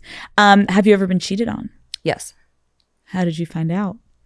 I walked in on it. Taylor. Yeah. Taylor. Yep. No, you didn't. Oh, yeah, I did. No. Oh, yeah, I did. At a party. Walked into a back room looking for a bathroom or a drink or something. I don't know, whatever the fuck I was doing. And did they know you were at the party too? Oh, yeah. And I was probably coming from an event or something and then stopped by later. But, walked in on like full naked, like full on sex happening. Did you just be like, okay, I'm gonna walk out? Or what was your reaction? I left and I went with my best friend at the time and we went and got a tattoo. What is the tattoo? I have a teeny tiny star. It's my one and only tattoo. How did you come up with the star? You're like, I just got cheated on? I don't know. Star? Yeah, like we got matching tattoos. That was. Did the person call you after? Street. Stop. Yeah. Did they call and apologize or they never? I'm trying to remember now how this all went down. Taylor. Oh, there was a big like, fuck you match and I never lose my fucking number. Like, can't do that shit. You got a cute tattoo out of it though. But I got my one and only. That's your only tat? Mm-hmm. Oh my God. Post-cheating classic. Love that for you. The best part was it was St. Mark Street and my friend, is a guy and he got one here too. His is like twice as big as mine. Mine took 10 times longer than his. Was it painful? It was right on the rib. But the guy doing it, I think, really just like staring at my boob because my teeny tiny star took forever. And it's like, it's a mole. You're like, babe, this is actually a dot. Like we've been done. It's a dot. Like I'm essentially Phoebe in Friends when she gets her mom tattooed on her and it's just the dot. Like that's. And this motherfucker's been done for an hour and you're like, are we still going? Okay. Yeah. Okay, well, good to know. You're one tat. And would you get more or no? No. You're done. No, I'm done. Beatles didn't have tattoos. I'm good. Oh, I love that that's like your compass North Star. It is. You're like, It's my Beatles total- didn't have tattoos. Taylor won't have tattoos. I'm also over evolving. So like, I don't want to, it's hard I'm too indecisive. I'm the same way. I'm like, I don't even know what I would want on my body for forever. So I'm just not going to do it. I think like I draw on myself a lot and I use those like ink box pens and the ones that And then it last because fades. that's fun, but then it fades. Okay, let's talk about your Christmas EP. I know we mentioned it earlier, but 'tis the fucking season. It's so good. Thank you. I was listening to it on my way here. And first of all, I want you to know that hearing you put together the song with your 6-year-old self, I was getting emotional. It made me emotional. Yeah. Like hearing it back for the first time, like singing it's one thing, but then actually listening to it come through the speakers after the first take of it, like It's beautiful. you well up. Like there's something so... And I love how the EP, it's also like you did such a brilliant job of like, there's some slow, there's some rock, there, like you really gave us everything that we needed and more. The lyrics are perfect. Like I'm so excited to be listening to this during Christmas time. The Grinch is also re-releasing in theaters for the 25th anniversary. Yeah. What does it mean to you that movie and now full circle with this EP, like this is now just becoming a part of so many people's like Christmas traditions? Well, I think that like over the years, realizing that Grinch was never going to go away, I became more and more fond of it and seeing how much joy that it brings to people, you know, old and young, and every year people discovering it and like just loving it so much makes me really happy to be a part of something that brings that much happiness to other people. How very Cindy Lou Who of me, but it's true. Like it makes me nostalgic and, you know, proud that I can bring smiles to people around the world every year. Or that not me, but I'm a part of something that does. Have you rewatched it? Oh, I've definitely watched Grinch. You have? Yes. Of course. Okay, that makes me I really don't watch happy. it every year, but I definitely watch like a few scenes every year. And this year I want to go see it in theaters. Because can you fucking imagine? I'm looking into camera. Can you imagine being sitting in the fucking movie theater and you're sitting in like the 5th row, the 6th row, you turn to your right and you're like, Taylor fucking Momsen? Wait, Cindy Lou Who? I'm dead. That would be crazy. right? But you got to just roll up though. Oh, totally. And have it be like a public theater. Oh yeah. You just come by. I'm not posh at all. I'm New York. Like I'll go to the theater. The way that would be just the most like healing experience. No, that is really fucking cool. Okay, we're coming up into the new year. Yes, we are. What are you looking forward to in this next year of your life? Oh my goodness. I'm looking forward to so much. Okay. We are going back out on tour with AC/DC. So that's going to be amazing. It's been amazing so far, but the fact that we get to continue this journey with them is incredible. They're just the coolest. They're the loudest band you've ever heard in your life in the most awesome way possible. They're the coolest people. They're so kind. But their live show is a schooling in what rock and roll is. And to get to watch that every night is just mind-blowing. So to continue that with them is very exciting for me. So I can't wait for that. And tour. Really, like the long and short of it is tour and new music and tour and new music, and the cycle continues. But it's always fun to put out new music and tour new songs because it's start of a new era, and that's always a really fun place to be in. I appreciate you being so open today because I think as an interviewer, there's such a clear pattern that I'm just starting to see of like, and this is why I love my job so much, is I get to sit down with people that maybe people have understood them through like a lens that just was not their personal lens. It's through different pieces of other people's art, especially if you're an actress. And I think it's beautiful to like hear from you exactly what that time was like in your life. It doesn't mean people can't still enjoy Gossip Girl. It doesn't mean people can't still go and enjoy The Grinch, but hearing how it was affecting you as a real human being, that's work. And I think sometimes people forget like that was a job for you. Yes. And so as much as we can enjoy it as consumers, like you're a real human being that was getting paid to do these things. And who the fuck enjoys their work at all times? No one. No one. Like, no one. It's a job. So like giving some grace. Although I take that back. Yeah, I like, enjoy my work now every minute of every day. because it's your passion. Now. Like getting to the only thing that you don't enjoy is the actual like travel, the There you go. physical travel of tour is brutal. So we can always find something. But Taylor. other than, but like You're the happy. fact that I get to play music as a career and call it a job is insanity. And it's like, I'm so lucky. It's not.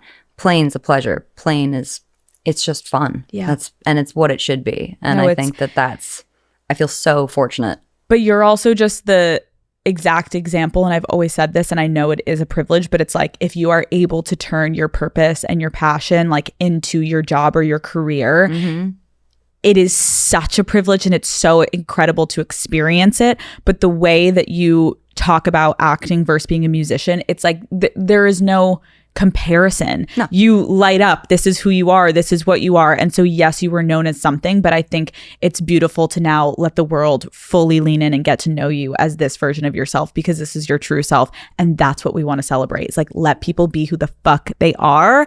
End of story. Goodbye. Lisa Vanderpump, welcome to Call Her Daddy. Are they ready for this? Probably not. I don't know if they're ready for this. I feel like this is like the matchup that everyone wanted, but maybe didn't know they needed. So people are going to freak out that you're here. Okay, good. I've had Ariana on before during the scandal. Right, okay. And that's the only person saying, oh, wait, I've had Stassi on. Oh, yes. We hit it off. But Yeah. I was saving the best for last, honestly. Okay. So I'm excited. How are you doing today? I'm good, but I've been frantically busy doing everything. I've been here, there, I've been in New York, doing the upfronts, Gordon Ramsay's show, Food Stars premieres today. I've been doing stuff at Vanderpump Villa reunion. I've been in Vegas. I've been in Lake Tahoe because I just opened my new restaurant there. I've been here, there, and everywhere. I'm exhausted just like thinking about that. Do you ever have any downtime? I haven't had as much as I would like, for sure. And I think that's important to build it into your schedule. But with, the shows, and we have the Dog Foundation, we just had World Dog Day. I have a lot of responsibilities, so I take that really seriously. I'm thinking about your house, Villa Rosa. Yes, it's a sanctuary. It is the most insane, extravagant place. Like when I see it on the shows, to Yes. people that haven't seen it, there are ponies, there are swans. Yes. Like it is over the top and amazing and everything you could dream of for a house. If you do have alone time in your house, what are you doing by yourself? Well, I love cooking. Okay. So I've made sure my kitchen is absolutely heavenly. Do you remember when I threw Kyle out the house and I kind of put the sledgehammer on there? I was like, fuck it, we're done. This is time for a new era. A song, Kyle. So I kind of made a kitchen that really, I have the view, the doors open up nicely. There's a fireplace when it's cold. I just really, I'm very homey in terms of I love doing flowers. I mean, I'm obsessively always kind of, doing flower arranging. There's something about my home that I feels the essence of who I am, and it will always be. I mean, my children grew up saying, they never heard an argument in our house. Really? Yeah. I mean, I might punch the shit out of him behind the doors, but I just always believed in having that very kind of calming, Wow. I mean, I was a little crazy. I mean, if we weren't dancing on the tables and things like that, music plays all the time. And I just really just believe that calm in my life gives me the strength to deal with everything on the outside. Right. It's like when you go home, you're in your sanctuary, and then you leave and you deal with all the chaos. And I would encourage people, no matter how hard you work, no matter if it's like one room, a beautiful place, create a space where you really feel, I think people are so fascinated by you because you have this lavish life, but you do work so hard. Like you said, you're not sitting at home. Yes. Would you consider yourself high maintenance or low maintenance? Well, I mean, you see, I arrived with nobody today except my dog. I know. I don't have an assistant yet. I should have one. You don't have an assistant? I do my own nails. I have my hair done every 6 weeks. I do my own makeup pretty much, but I travel with somebody if we have to look through the camera. So now I'm very low maintenance. But when it comes to, do I need fresh flowers and music and good wine, and I like cooking good food, that I have high standards. So you're high standards on the vibe, but for yourself, I can't believe, I was expecting. Oh, God. No, I don't know if I was expecting a big posse with you. I at least thought you would have maybe 3 people. No. Lisa, I've had musicians come in here with 20 people. But how can you know me and I have one dog that travels. Let's talk about Bravo. Yes. Okay, because obviously you're such an iconic part of Bravo, and with Bravo comes drama. Yes. When all of this was starting in your life, when you got on Housewives, like, did you have any hesitations of doing reality TV? Yes, I did, because in fact I'm having dinner tomorrow night with my friend Sharon Osbourne, and so I remember really the essence of reality television was the Osbournes, Yes. prior to that, and that seemed such a crazy hot mess. I would think, oh my God, as I said, I lived in a kind of sanctuary, even though we worked hard. We lived in a really beautiful house, and I had a restaurant, Villa Blanca, and I was approached a couple of times, and I thought, we don't really fight. I see the funny side of it. I mean, I'm not sure that I'm really right for this. And they said the form that I filled out when I went into the audition was, it's put a line through it. And, and I remember they said they have a tape where they say, tell us about your sex life. And I was like, what, with my husband or with everybody else? And they were like, oh, okay. So I saw the funny side, but I wasn't going to go for the interview because they wanted you to be submitted in groups of people, like you were a group. So these women had put me in a group, and there were women that came to the restaurant, and they weren't really friendly with me. And I thought, oh my God, no, this is not going to work for me at all. So then it was Jennifer Stallone, Jennifer, if you're listening, who said to me, oh, come on, you've got to go for it. Like, go for it. And she made me sit down on their bed and watch the New York Housewives. And they were kind of yelling and screaming at each other. And I was like, this is not me at all. I said, go for it, go for it. So I went in, and I had no kind of preconception of what was about to transpire. And they asked me this. I was like, oh, fuck, come on. Are you serious? Do they really think I'm going to sit down and tell them about my sex life when I don't even know them? What planet are they on? Because if you remember, right, in the first episode, they said, Lisa, something about your sex life. And I said, oh yeah, twice a year, like birthdays at Christmas. And that's not my birthday, it's another day off. And they took it seriously. So suddenly I was on the news talking about having sex twice a year. And I was like, oh shit, now I better behave, because, everything they said was being taken literally. But you're so entertaining, and even just that in itself, like, I think people love that, and you're so good at it. I was going to see the world through my eyes, and it was just, if I didn't care if everybody judged me. I mean, I set myself up for people to hate me, because I was like, I loved pink. I had a little dog that I carried around that had, terrible kind of skin problems. He was always compromised, Chicky, had alopecia and stuff. I used to feed him on a silver platter. I always took the piss out of my husband, So it was just like I set myself up for people to go, she's a fucking lunatic. And guess what? They were right. You think people thought you were a lunatic? Well, I think, I set it, I was this wealthy woman. They didn't know how hard I've worked in my life. They didn't know that I fed the homeless every Monday for 12 years. They didn't know I had, charities, that I would support. I'd worked hard my whole life with Ken. I'd been married forever and a day.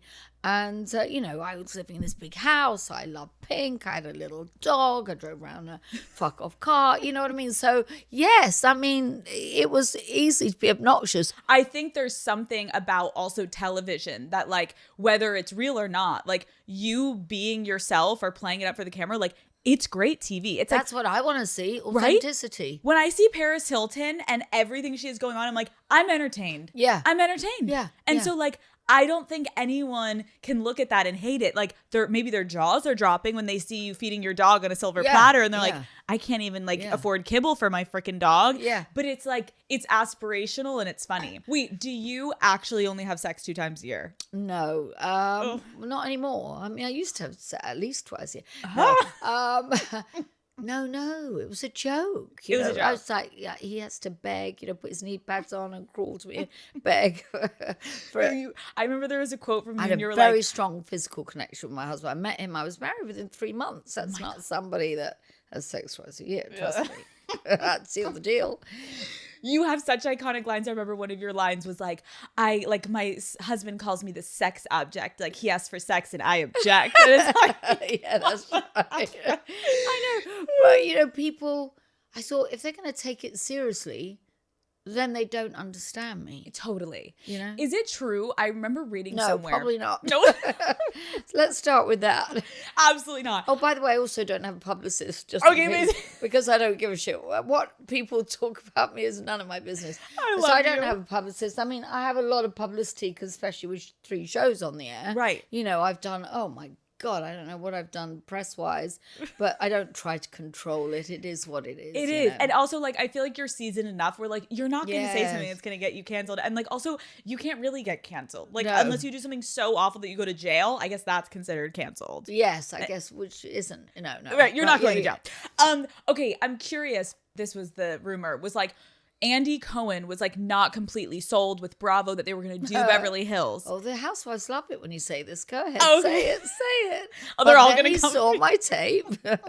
that they were his words, and then it was in the Huffington Post, I think, that he said it. And then Okay, in his tell people book- the story though. 'cause- No, I can't. Okay, I'll It's say it. too I'll say it. yeah. Okay, so it's too That's self-indulgent. they're his words. Okay, so Andy Cohen said that he wasn't sold if they wanted to do the Beverly Hills franchise. Oh my God, I can see the Richard sisters spinning right now. And then he saw your tape and was Yes. like, oh, I immediately had a vision. I immediately know we had to make it.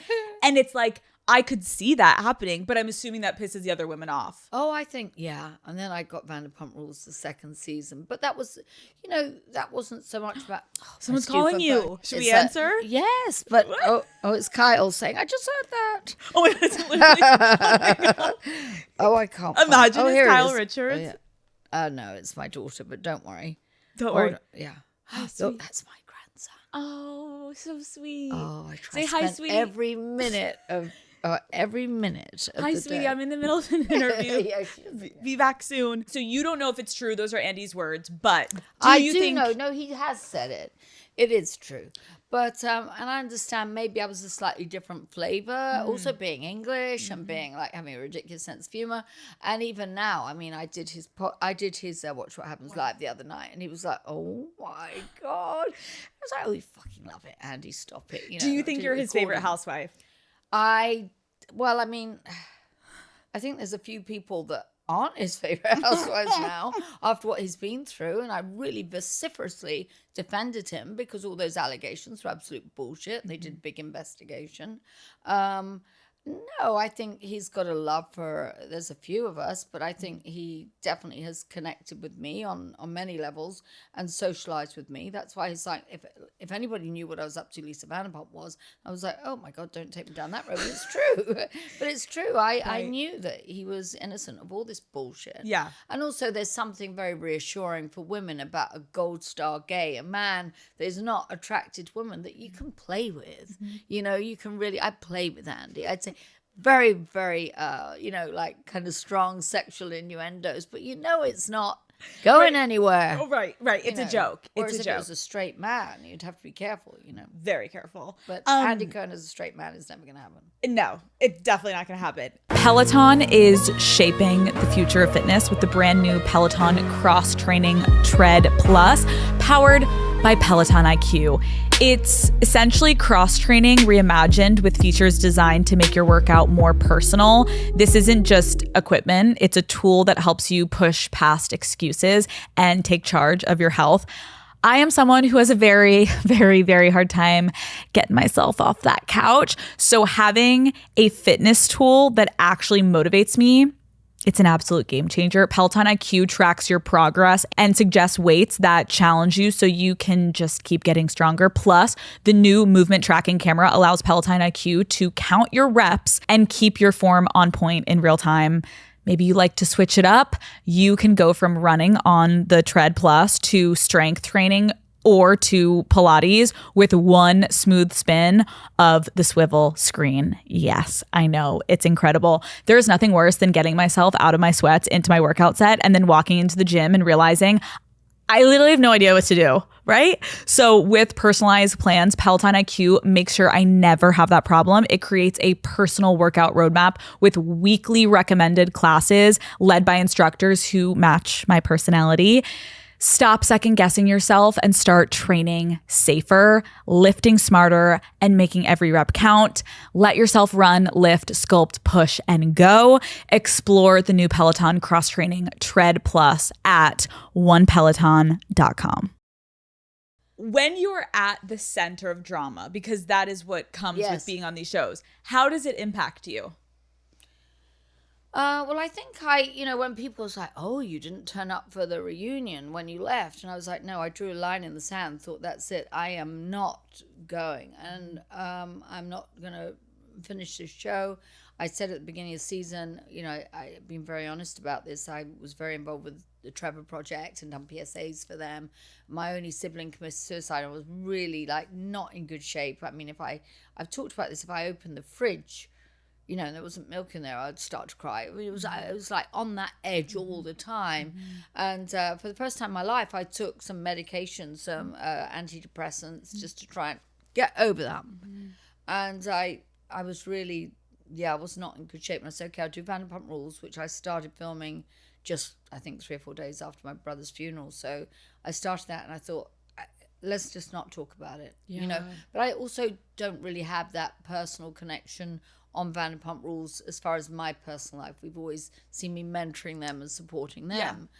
So we kind of, got through that. And then they were like, come back to Housewives. I said, I just can't do it anymore. And I think about 4 or 5 out of the 9 years they'd come for me, where they all gang up and they this and that. And I'd been at those reunions where I'd sat there, with them all kind of coming at me, like, that wasn't funny when you said that, or you did this, or you did that. And I was just like, I'm going to leave right now when I threw Kyle out the house, and I'm never going back. When you look back, why do you think so many of the women came for you?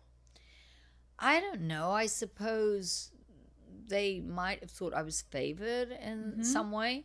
I don't know. I really don't know. I mean, I think we all know, but I would never say it. I mean, I had Vanderpump Rules given to me, my own show as executive producer with the same company and the same network, like in the 2nd season of Housewives.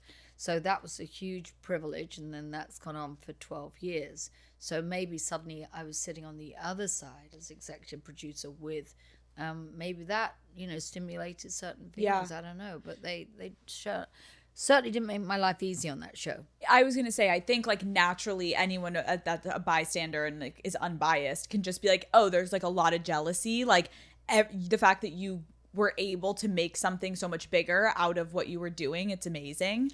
Well, I just think whenever anybody says that about themselves, like, oh, they're jealous of me, it just sounds pathetic and self-aggrandizing. But I just think I was afforded a lot of kind of, and also the audience would nearly always support me. So even when they came against me, they never had anything. So the audience would always kind of rally in my defense. And, I would do these appearances with rosé and wine and dog appearances and shelter things. In fact, I'm doing one this afternoon, a shelter thing. And people connected to me, if it was about my love of dogs, our furry friends, and if it was about marriage, having a long marriage, if it was about suicide prevention, if it was about LGBT issues, it was about my son who I adopted from foster care that we never really talked about. But, all these issues, people would always connect with me emotionally. And you're funny. Yeah. You're pretty. I never think I'm funny. I just think I'm telling my side of the story.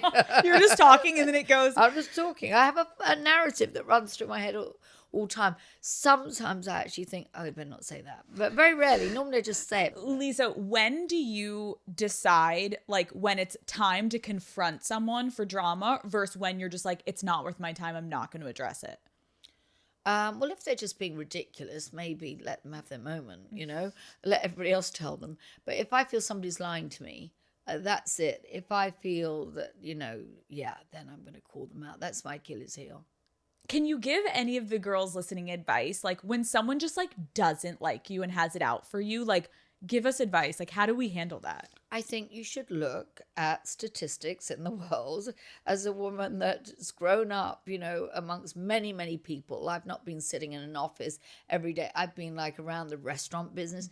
There's 7.5 or whatever it is billion people in this planet. If somebody doesn't like you, then fuck them. You know what I mean? I do think you should look at things and think, okay, why are they behaving like this? Often it's jealousy. If you can think, okay, they don't have a good reason. Really look at yourself objectively. You know, a friend of mine was going through this relationship and kind of split up with their significant other. And I can see this person is a very strong person. I kept saying, maybe you should look at how, you know, what your part is in the relationship. Sometimes I think, you know, try and have a good look at yourself and your own actions and grow from that. Yeah. But somebody doesn't like you, they don't have to as well. You know, sometimes you feel this kind of visceral reaction that I don't really like that person. You know? Right. Then You know, piss off. Bye. Exactly. There's somebody else around the corner. Okay, we're going to play a game. Yes. Never have I ever Bravo edition. If you've ever been in one of these scenarios, tell the story. Okay. Okay, never have I ever gotten a drink thrown in my face. No, I've been there oh no, I wasn't there. That was Brandy Glanville chucking one in Eileen's face.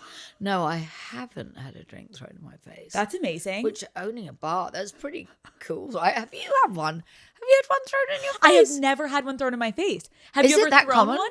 I think it's common on Bravo, I feel like. Yes, Darcy's done it a few Right. times. Everyone's chucking shit in people's face. Yeah. I'm like, what is No, I that? normally drink it rather than throw it.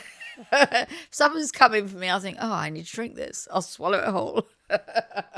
You're like, oh shit, gotta Yeah. get drunk. Yeah, What are they okay, coming yeah, at me for? exactly. What is the fastest way to piss you off? Lying to me. Lying. I don't like late either, really. I mean, I know I was 10 minutes late here because I was like juggling with things. I've got a meeting at 11:30 and I was like, yeah, you've got to delay it. But I don't like people. I think it's disrespectful when you're late because I think you're basically telling somebody that, you know, your time is worth much more than theirs. I don't like that, really. I appreciate that. I appreciate that. Okay, never have I ever known a castmate's partner was cheating. Yes, I have. You have? Yeah. In what circumstance? Well, there was somebody that's recently had this kind of complicated scenario. Yeah. In one of the shows. I'm not telling you. And I kind of knew. Yeah, I've known. Yeah. And in that situation, did you say something to the person or you just let it be? No, I didn't say anything. Why didn't you say anything? Because sometimes people don't want to hear it. You know what I find surprising Yeah. is that they're on a reality show. It's like, and they're living their lives. And of course, all marriages have problems. You know, anybody that says, oh, he's perfect, my love, blah, blah, blah, my king, my this. I mean, like, fuck off. It's like your husband. Get real. It's like sometimes you want to strangle them. Sometimes, like, yeah, there's parts of it. You know, Right. like, I'm like, if you snore one more time, I'm going to put the pillow over your head. You know what I mean? Like, you've got a choice here. Is this spare him, pillow, Right. was divorced. You know what I mean? Can I- But it's like then suddenly they get divorced, but they've been saying, "Oh, love me, not my lovey king, or my this, or my that." Life's not like that. You've got two imperfect people Right. living together. That it's not, you know, and that's bullshit. And then on the reality show, suddenly, how many times have you seen this? Especially on that show that I used to be on. How many times everything's just going, gosh, just fine, and then we're getting a divorce. Oh, okay. You know, or we've just Right. separated. Oh, we've separated. When it's been going on for months and years. Right. And it's not like you're not being authentic on camera because obviously I also do agree with you though when people are like, my honey bunny, we're perfect. Yeah, like, yeah, you're yeah. like, what the fuck is What's wrong? really going on? Like, I what's don't really believe this going for a on here? fucking Like, second. honey bunny, get the fuck down here. Like, the cameras we're are so gone. healthy. We have Yeah, so much sex. yeah. We're so happy. Yeah, Shut up. exactly. Yeah, exactly. up. Let's hear the truth, right? You know, Okay. I mean, we've been married a long time and we have, you know, a lot of good moments and he's got a sense of humor and he indulges me in so many things. Yeah. Like, you know, luckily he's got the same passions I have. The fact we've got 7 dogs. I mean, most men would be like, you know, he'd never say like, you know, when you see these guys, they go, oh, does this dog shed? It's a dog. Yes. Ken would never say anything like that. You know, like, Right. I'm actually curious. When you said you didn't tell the person because they don't want to hear it, I feel like a lot of times there's also where you're like, because they know. yeah, sometimes I think. Right? And also they're not, I often think that if you say too much, unless, then I think that you lose both of them. You know what I mean? Right. Like if you get involved, Yeah. it's not your place. Yeah. Especially if they get back together. That's when it gets so awkward. No, but you're right, Lisa. It's like if you told this woman this, one, sometimes they don't want to believe it. So then it comes back on you and then they both hate you. Yeah. Or if they do break up and get back together, then they're like, it's too awkward. Yeah, exactly. We can't see you ever. Yeah, exactly. This didn't happen, so you got to go away. Right. Okay, it's got to either be Kyle or Dorit. No, you're not guessing or doing or saying anything because that is not a headline I'm living with. So no, it's not either of them. It could be, but it's not. Okay, fair. How did it make you feel when people were convinced that you did know about Tom and Raquel's like affair for so long? Oh, I didn't really even know that. Did they think that I knew? Yeah, there was like a conspiracy during all of it. Oh God, no. I didn't know. I did say, well, hold on a second. You know, in the kitchen that time, I was like, Miss Malibu's in the jacuzzi. And I said, that's not okay. I mean, and Ariana was vociferous in saying, no, she's my friend. I'm fine with that. And I said, well, I wouldn't be fine with that if I was away on the other side of town and Miss Malibu was in the jacuzzi with whoever she is, whether it's Raquel or any beauty queen, was in the jacuzzi with my husband when I was away. No, that's not okay. Is this what we call Raquel now, Miss Malibu? Well, I do. I mean, I'm just saying, or Miss, whoever, Texas or any gorgeous creature, and I'm on the other side of the country and she's sitting in the jacuzzi, whether she's got malintent or not, my husband would definitely be thinking, oh, I wonder how long my wife's staying away for. You know what I mean? It's like, no. So if I'd known, I wouldn't have been saying that. Yeah, you're right. So I wouldn't have condoned that. No. If my husband was in a hot tub with a woman. Yes, when you're away. Dead. Yeah. Death. Yeah, exactly. Get out. Penis. Yeah, exactly. Snip. Yes, exactly. Oops. Fling it onto the highway. Exactly, right? So yeah, okay. So, and I was calling it. And I wouldn't have been calling it if I'd known. I was saying, hold on a second. Miss I said, Malibu. you lied. She just came in looking like a bag of shit. Remember for the food tasting? Yes. I said, what are you doing? You look like a wreck. You're late. What's going on?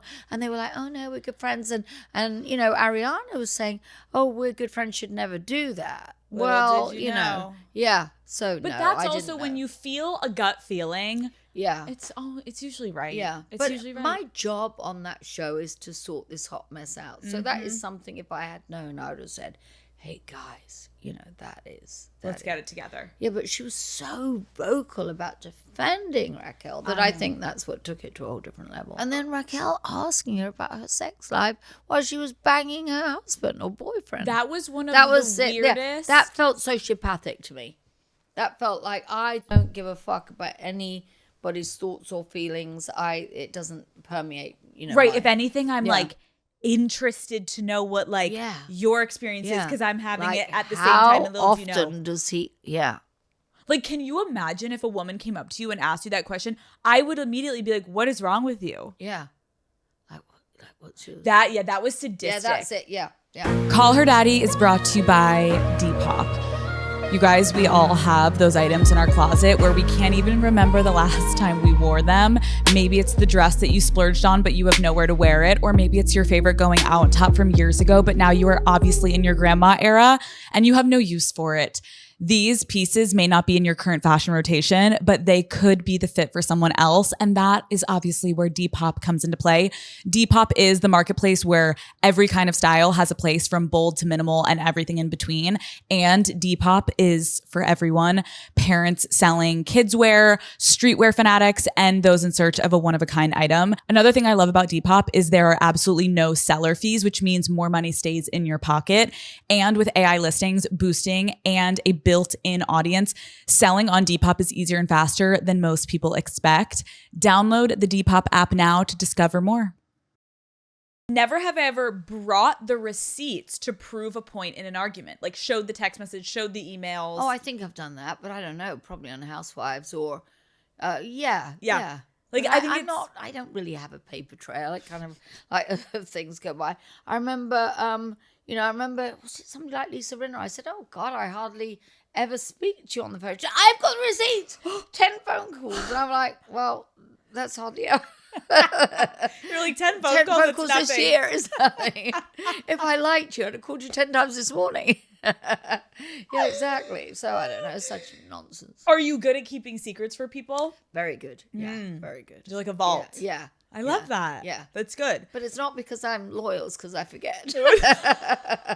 I'm obsessed with you. Stop. God. They tell you like this deep, dark secret and a Yeah, couple like, months oh. later. So, hold on a second. Was it you that Oh, yes, maybe. Lisa. Okay, never have I ever participated in swinging. No. Oh. But my parents have. No Yes. way. Yes. Wait, how did you know? Well, it was the 60s. Oh, my God. My father's still alive. I hope this doesn't kill him. This doesn't go to England, does it? This is what ends it all. Stop. How did you know your parents were swinging? I remember them talk about the 60s. You know, they were like young, newly married, and everybody was kind of doing that a bit, you know. They didn't give me details. I think they gave details to my nephew, one of their grandsons. And I was like, oh, I really don't want to even think about that. When I saw, John Hamm, and I didn't, and I heard, I didn't know about his nether regions as well. Somebody told me that afterwards. I was saying John Hamm, and they went, well, you know about John Hamm. Wait, I don't know about John Hamm. Oh, Does he have a big penis? No, but they were talking about it. There's many, I mean, it should have its own Instagram, apparently. I said that, but I mean, there were these pictures of saying, oh, really? Yeah, no, but it was covered. It was decent, but it was big. But we were laughing. Yeah. Oh, and you're like, ooh, Ken, should we swing to the left over here with John O'Hare? Oh, no, you'd have to wake me up and give me a cup of tea first. No, I don't have the energy for swinging. Has anyone ever approached you to swing? I think I might have had hints, Oh, but it's kind of insulting. I would like people to approach me on a daily basis. If you're listening to this, you want to swing, please ask me. No, it's like, I think I was so obsessively, I'm a little jealous as well. I think obsessively in love with my husband, getting married so quick and being so young. you couldn't see him with another woman. No, I don't really want to. You'd like be with the. I could have somebody. I don't think that would be quite what he was envisaging. See that really handsome guy over there. Should we swing with him? Yeah, that's probably not what he would be up for. Or if you're super jealous, you would like be with the other woman's like husband, and you'd be like hanging out. Looking over my shoulder. You'd be like, "What is Ken doing?" Exactly. I'll be like, "Oh my God, Ken!" I'll be on all fours, and I'll be like, "What? What's he doing?" I'd be way more interested in what he was doing than what I was doing. I'm obsessed. No, I haven't. The answer, never have I ever. Never have I ever. I'm probably at this stage not going to. That's kind of sad. It's okay, but you know. Well, mind you, I put it out there now. Maybe I'll get lots of opportunities. Oh, I bet there's gonna be so many people now, Lisa. Yeah. So many people. Oh, I'll pass. I'd rather have a cup of tea. Okay. Okay, never have I ever been married as long as I have. Like how many? Let's think. So 42 years. So that's going to be like 14,000 days roughly. Oh do you think there's anything that I haven't done that I need to do? Probably not. I mean, there's things I haven't done, but there are things I haven't done that I haven't wanted to do. Have you ever are you? No. Go on. I'm like, do you want me to ask you a couple sexual questions? Yes. No, not really, but go on. Okay. Never have I ever shared a secret with a castmate and then they went and shared it on camera. Gosh, I don't remember that. I'm sure it's happened. No, but I do remember. Now, I haven't watched Beverly Hills. I don't care what anybody says. I haven't watched it. But I've seen sometimes snippets on Twitter where they'll have like a little screen thing and you click on it. I think, oh, I wonder what's going on. It was Erica Jane and Kyle. And she said something like, Erica Jane said, oh, you said, I'm glad that everybody's going to see how mean Kathy is or what she's really like. You know, and Kyle turned around and said, yeah, but that was supposed to be between us. No. Yes. And I thought, oh my God. Yeah, no. But that feels like a theme in reality TV where wasn't it like Lala and Katie in the reunion? It was like Lala was upset with Katie because she's like, you literally said that you were like basically hating on Ariana to me off camera and then you're acting all nice on camera. Yeah, I don't like that. I think it's just keep it straight. And also, as I say, my mind's so full of other things. I find that it's much easier just to play the one, play it as it is. Right. Because I can't remember what's on camera, what's off camera, what I did yesterday, what I did today. And it's just like when people say, oh, you're lying. My memory's not good enough to lie. I have to speak from experience. You know what I mean? It's Yes. like I remember things concisely, absolutely when I experience them. If Right. I'm making it up, I don't remember what I made up. That's a good point. Yeah, no. Do you think though now people with social media are getting like too afraid to act certain ways in front of camera because of what like the public and the comments are going to say? I think the most popular reality stars are people that are truly authentic and don't give a fuck. I mean, I think one of the best reality stars I've ever worked with is James Kennedy, and he's got it wrong on so many levels. So good. And he's seen so much growth with him. He's so wonderful. entertaining. Do you think that I still have the infamous scene back in the day when he was talking to Lala and they're like yelling about pasta and everyone was like, this has to be about drugs. This has to be about cocaine. Yeah. Do you think it's actually about pasta? No, I think it's not about that. It's not. It's not about the pasta. That was one of the funniest scenes. I think, yeah, that is one. It was kind of iconic that it was on T-shirts after. I don't know, really. I mean, they've both been pretty open. Yeah. And Yeah, I think I love the duo together. So I can't imagine those two, when they say they've had sex a couple of times, it's like, that just doesn't seem to me. How do they ever get there, those two? It doesn't mean... It doesn't make sense to me either. It's I not feel like a she's visual such a I like woman. either. You can't text. I'm not. I'm No. looking because my meeting's at 11:30. No, it's 10:50. Yeah. You have time. It's 10:51. No. Oh my Yes, God. pedantic. I actually can't picture Lala and him having sex either because I feel like. the cup of tea that they offered me when I first came in was so nice. I said, no, Wait, whatever. were we supposed to get you tea? No, they said, would you like anything? I said, oh, cup of tea would be great. Never happened. Can someone text Charlie for a cup of tea? Yeah. How much tea do you drink during the day? A lot, probably too much. Really? Yeah, but more tea than alcohol, which is kind of unique. Do you ever spike your tea a little bit? What, with alcohol? Yeah. No. Oh. That's quite... Is that a good idea Oh, or bad? No, I don't think. I don't drink in the day. Very rarely. You never see me drink in the day. I think you could spike your tea a couple times and see where it takes you, Lisa. Well, yeah. I got here without it, really. I probably don't need it. Do you think you'll ever be friends with any of the women again from Housewives? Let me think about that for a moment. No. Well, I think if there's a true apology and actually somebody says, you know what, I really regret it and I'm really sorry I said that and I know I tried to humiliate you or whatever, then yes, there would always be room, but you'll never get that from them. Are you someone that holds grudges? Yeah, I do. Fuck off. I'm like, yeah, I'm going to hold a grudge. I mean, I won't hold a grudge till it's like, if it's detrimental I love you. to me. If it's like, if it's eating away at you and you're angry about it, then I think you've got to sort it out. But if holding a grudge is mean I'm done. And I don't want to, because I know who you are, I see who you are, you don't have the best intention for me. Now, that's a grudge. But if it's something that's eating away at you, that you have that feeling in your stomach, that's not healthy. I'd rather get rid of that. Like, I haven't really been angry about, Housewives. I mean, I get asked about it a lot. I really very rarely ever bring it up myself. But if it was eating away at me or something like that, then I think, okay, I need to sort this out. So I would always say that as advice. If it's eating away at you, you need to deal with it. But if you could actually go, oh, I'm done. And if that's a grudge, hold it tightly. I completely agree because I feel like a grudge for me, I'm like, I want to normalize having grudges more. If you know what someone is, even if they apologize to me, sure, clear the air, but I still don't like you. Yeah. And because, that's okay. Yeah, exactly. That's okay. Because if I thought you were a good person and you weren't, and I got it wrong before, and now you've shown me the old expression, fool me once, fool me twice, or shame on you, shame on me. That's so no. That's a grudge. Yeah, I'm all about that. I'm all about like I'm not going to be. Yeah, I'm not going to be stupid. Right. It's just like if somebody screws you financially in business, you're not going to lend them money again. How about that? Period. Right. Okay, let's talk about Vanderpump Learn Rules. from your mistakes, my girls.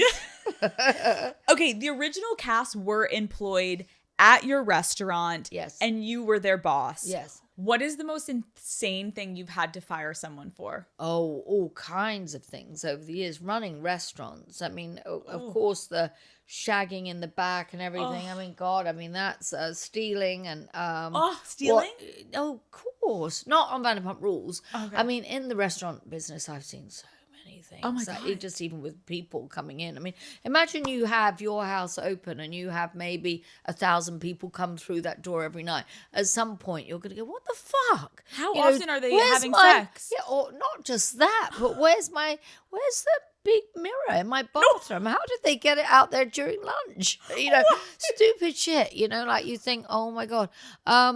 Yeah, there's been a lot of creative ways of stealing that we've caught, that you think, people bring their own liquor and things like that.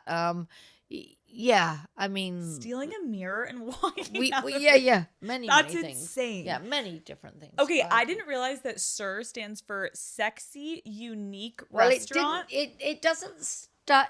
We just put that up next to it, but it was South in Spanish because remember, I bought into that restaurant when it was about 1/10 of the size to get my visa because I was in the restaurant business and we wanted to stay here. So we thought, do what we know best. Yeah.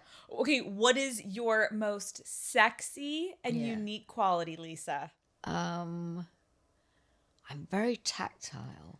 Oh. I mean, you saw the way I make out with my dog. Imagine that, like with, like I am like very, Listen. You see the way I do flowers. You see the way I run a business. You see the way I decorate. You see the way I'm with my dog. You see the way I'm like a perfectionist. So, of course, as a lover, and this isn't to those people that want to swing with me because I'd really be a big disappointment. But I'm talking about in the past. If there are a couple of people that approach me to swing, forget it. I'm too lazy for that now. But I'm a perfectionist. So I think even making love, I could be a perfectionist. Oh, Lisa. Right? That was a good answer. That's sexy, isn't it? Even you're thinking, oh my God, who is this woman? Yeah, that's... I'm just trying to picture it. I'm like, oh my God, it's so sensual. Yes, right? Okay, that's a good answer. Okay, if you had to pick, which Vanderpump Rules cast member were you most like in your 20s? Any cast member from all seasons. I think I'm quite a lot like Stacy in a way. I'm not chucking drinks in people's faces, but I was always kind of out for Stacy sees the funny side.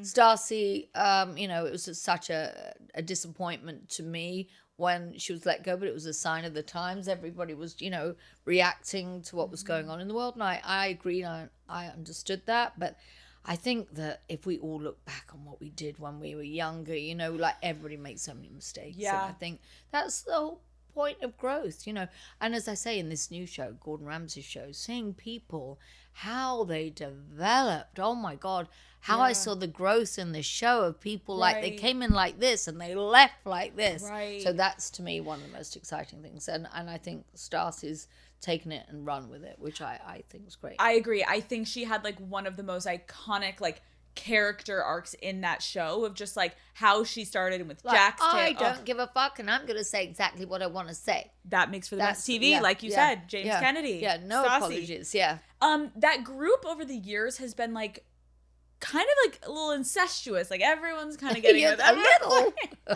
They've all shagged each other. Oh my God, a little. What's a lot then, according to you? Please define any greater incest than I have shown you in that group, please. I was trying to be like, okay, just like calm about it. Don't try and be anything. Just tell it how it is. What is your stance on like that concept of like homie hopping, of like everyone kind of like getting with each other's friends and getting with each other's boyfriends and girlfriends? Well, I mean, there's only a few dynamics left to like. It's all gone and done, right? Who would we need to hook up? Lala and Schwartz. Do you think it would ever happen? I wouldn't mind that actually. I wouldn't mind that. You wouldn't? I mean, Schwartz is very kind. He's kind, but like he can't stand up for shit. I know. And Lala needs someone to be like, yeah, I agree with you. I back you. He can't even like back himself. Yeah, but maybe you could just carry the baby around and say yes and cuddle and stuff. I've always found him adorable. I know he got it totally wrong. I'm obsessed. Call Her Daddy is brought to you by T-Mobile. Daddy gang, let's be real. I'm not exactly known as being like the most like outdoorsy girl, okay? I like a little hot tub outdoor, maybe a little drink on the patio, but that is like literally probably the furthest that I will ever go from my couch. But when Matt and I were on vacation last week, the only thing that this man wanted to do was go on a hike. Was I thrilled about this? Absolutely not. But luckily, Matt didn't have to hear me complain because I was able to text my girls' group chat the entire time we were on this hike. I updated them about how miserable my feet were, sent them some cute pictures of Henry and Bruce, obviously. And I was even able to vent about how mad I was that we took the wrong turn instead of yelling at my poor husband that we went on a longer walk than I anticipated. But even in the middle of nowhere on a random trail with 0 bars, I was able to stay connected with T-Mobile. The new Google Pixel 10 automatically connects to T-Satellite when you're off the grid and has early access to T-Satellite ready apps like Google Maps, Google Messages, even Find Hub, so you can stay connected in places you didn't think possible. And trust me, having access to Google Maps was extremely helpful when I realized that we had walked past the same tree 3 different times, Matt. Thank you. No matter what I'm doing, I know T-Mobile always has me covered. Plus, Magenta status means access to in-flight Wi-Fi. So even up in the air, T-Mobile has my back. You've heard before that you won't believe what you get with Magenta status, but now you won't believe where you are with it either. Check it out at T-Mobile.com/Magenta status. Call Her Daddy is brought to you by White Claw. Let me set the scene, okay? Picture this. There is a slight crisp in the air. The perfect playlist is on. All of your best friends are dancing together under a giant tent, and the game is about to start. That is right. You heard it here. It is officially tailgating season. And you know what really takes a good tailgate to become a great tailgate? It is if you show up with a cooler of White Claw Hard Seltzer Surge. Yeah, this tailgate season, we're going all out and we're grabbing life by the claw, obviously. I am talking head to toe, team colors, a grill full of hot dogs, a variety pack of White Claw Hard Seltzer Surge, ready to go. Boom. Heaven, okay? Each can is 8% alcohol by volume, and they come in so many delicious flavors. Daddy Gang, I lived on White Claw Surge's last football season. I got to throw a big tailgate for an Eagles game, and is now a core memory of mine. I had a blackberry Surge in hand, and I was dancing on an elevated surface for hours on end. A cooler of White Claws is now a must-have for me at all future events. If you want to have a tailgate that's fun, high energy, and maybe a little chaotic, White Claw Surge has you covered. This tailgate season, we're going all out and grabbing life by the claw. Pick up a pack from your favorite local spot and grab life by the claw with your favorite flavor this tailgate season. Please drink responsibly. Hard seltzer with flavors. White Claw Seltzer Works, Chicago, Illinois. There's been a lot of drama over the years, but obviously the biggest thing was Scandival that took the internet.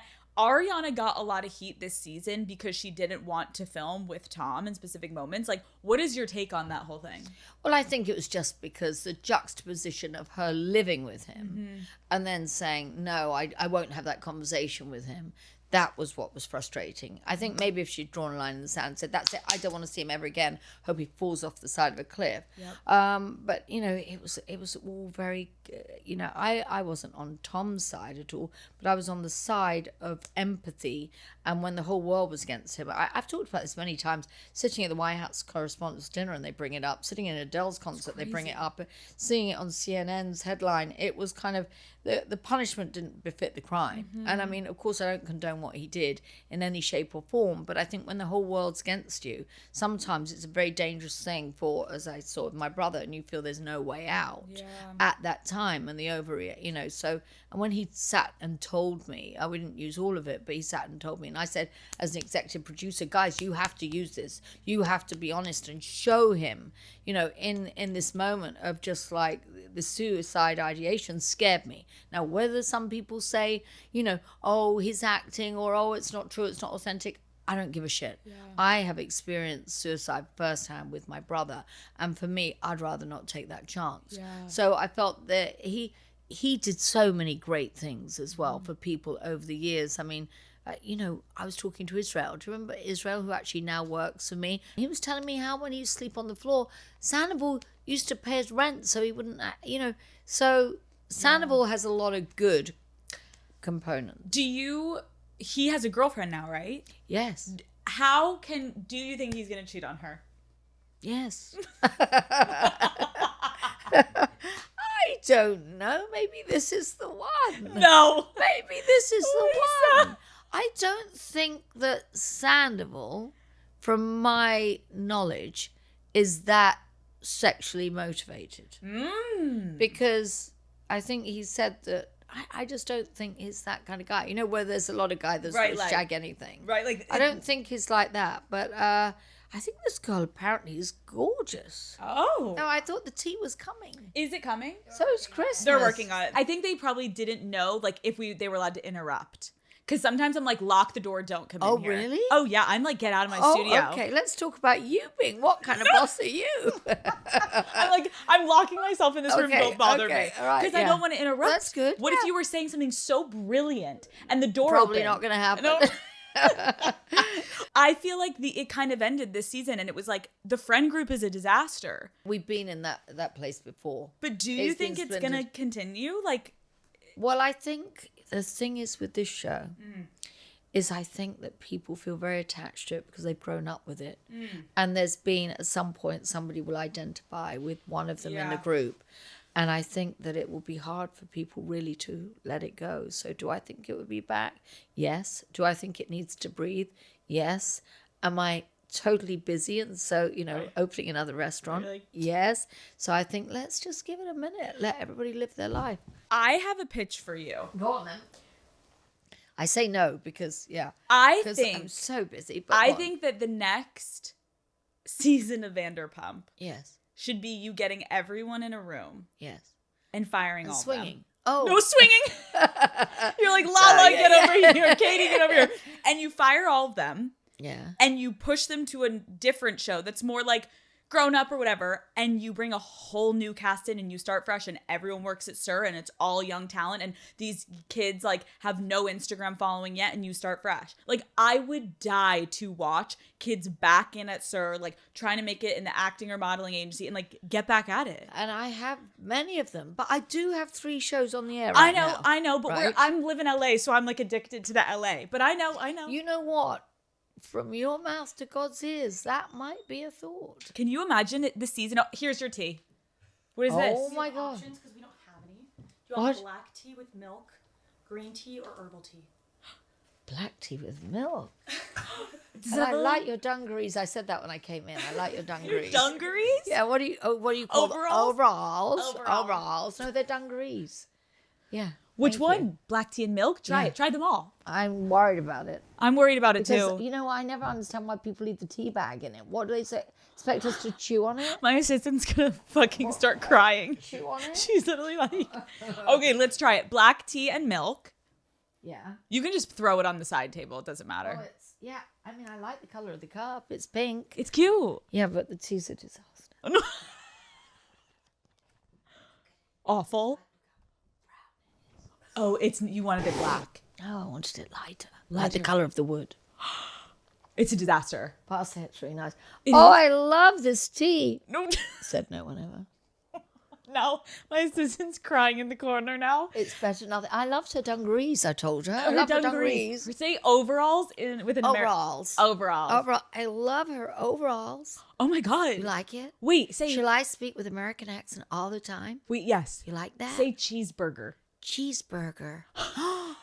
Oh, this really works for me. say donut. I love call her daddy. Donut, I love call her daddy. Or do you like it like this? Donut, I love call her daddy. What do you prefer? So do you like my pitch? I can't say, but You like it. it's not necessarily your pitch. Somebody might have got there before you. That's Okay, all. but like the drama of everyone getting fired. come Oh, on. I'm not going to start opening. I have a loyalty to these people. No, I know, but you wouldn't actually say, be firing. Welcome back. I've signed you back just for one episode. Bye. No.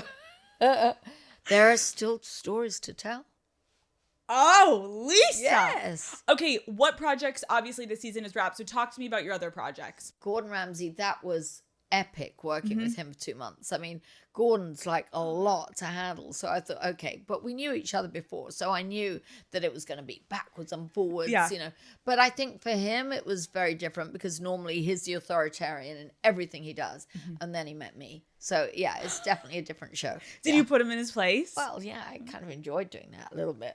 Ooh, you got a little Well, excited. actually, not a little bit. A lot. A lot. Okay, last two questions. What is the best part and worst part of essentially living your life on TV? I don't like it when people lie about you. That's the worst part. The best part, there are so many beautiful things that have been forever documented. Good times, bad times. My daughter's wedding, my little grandbaby crawling across, the carpet. When we filmed him, just once or twice. Vanderpump Villa, seeing the beauty and the experience that we all had there. Wonderful, wonderful moments. Really, really. My life hasn't changed that much. Not like some people when they, on television. I mean, of course, the fame and everything, but I spent a lot of time at home and I'm still in my restaurants. But, when you met me on television, I had a beautiful house. I'd had 37 restaurants prior to that we'd sold, and I had a nice lifestyle. It wasn't like some people, they start and then they get this incredible lifestyle and don't know how to handle it. My life materially hasn't changed. You always had it. Yeah. Well, not always, but I mean, when you first Since met it me. started, Yeah, exactly. So that hasn't changed. But the incredible experiences that I've had, being able to go to Congress to change laws about humane treatment of dogs.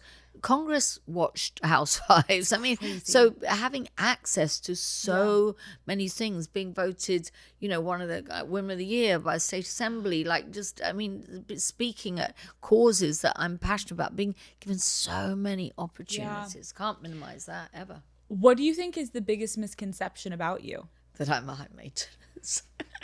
But I don't mind people thinking that. I just feel really, sometimes I'm thinking, oh, am I disappointing them when I show up on my own and I'm doing my own makeup? I'm thinking maybe they would like me to be like certain members of Housewives when I had, all this shit and people running around after me. I can't even get a cup of tea in this place. It's like... Okay, I feel like I have to ask you this. Go ahead. Now it's my last question. And I just need to know now that you've told me all these little things. Yes. Lisa Vanderpump. Yes. What is your favorite sex position? Oh, God, it's so long ago. I don't remember. I think it's on my back asleep.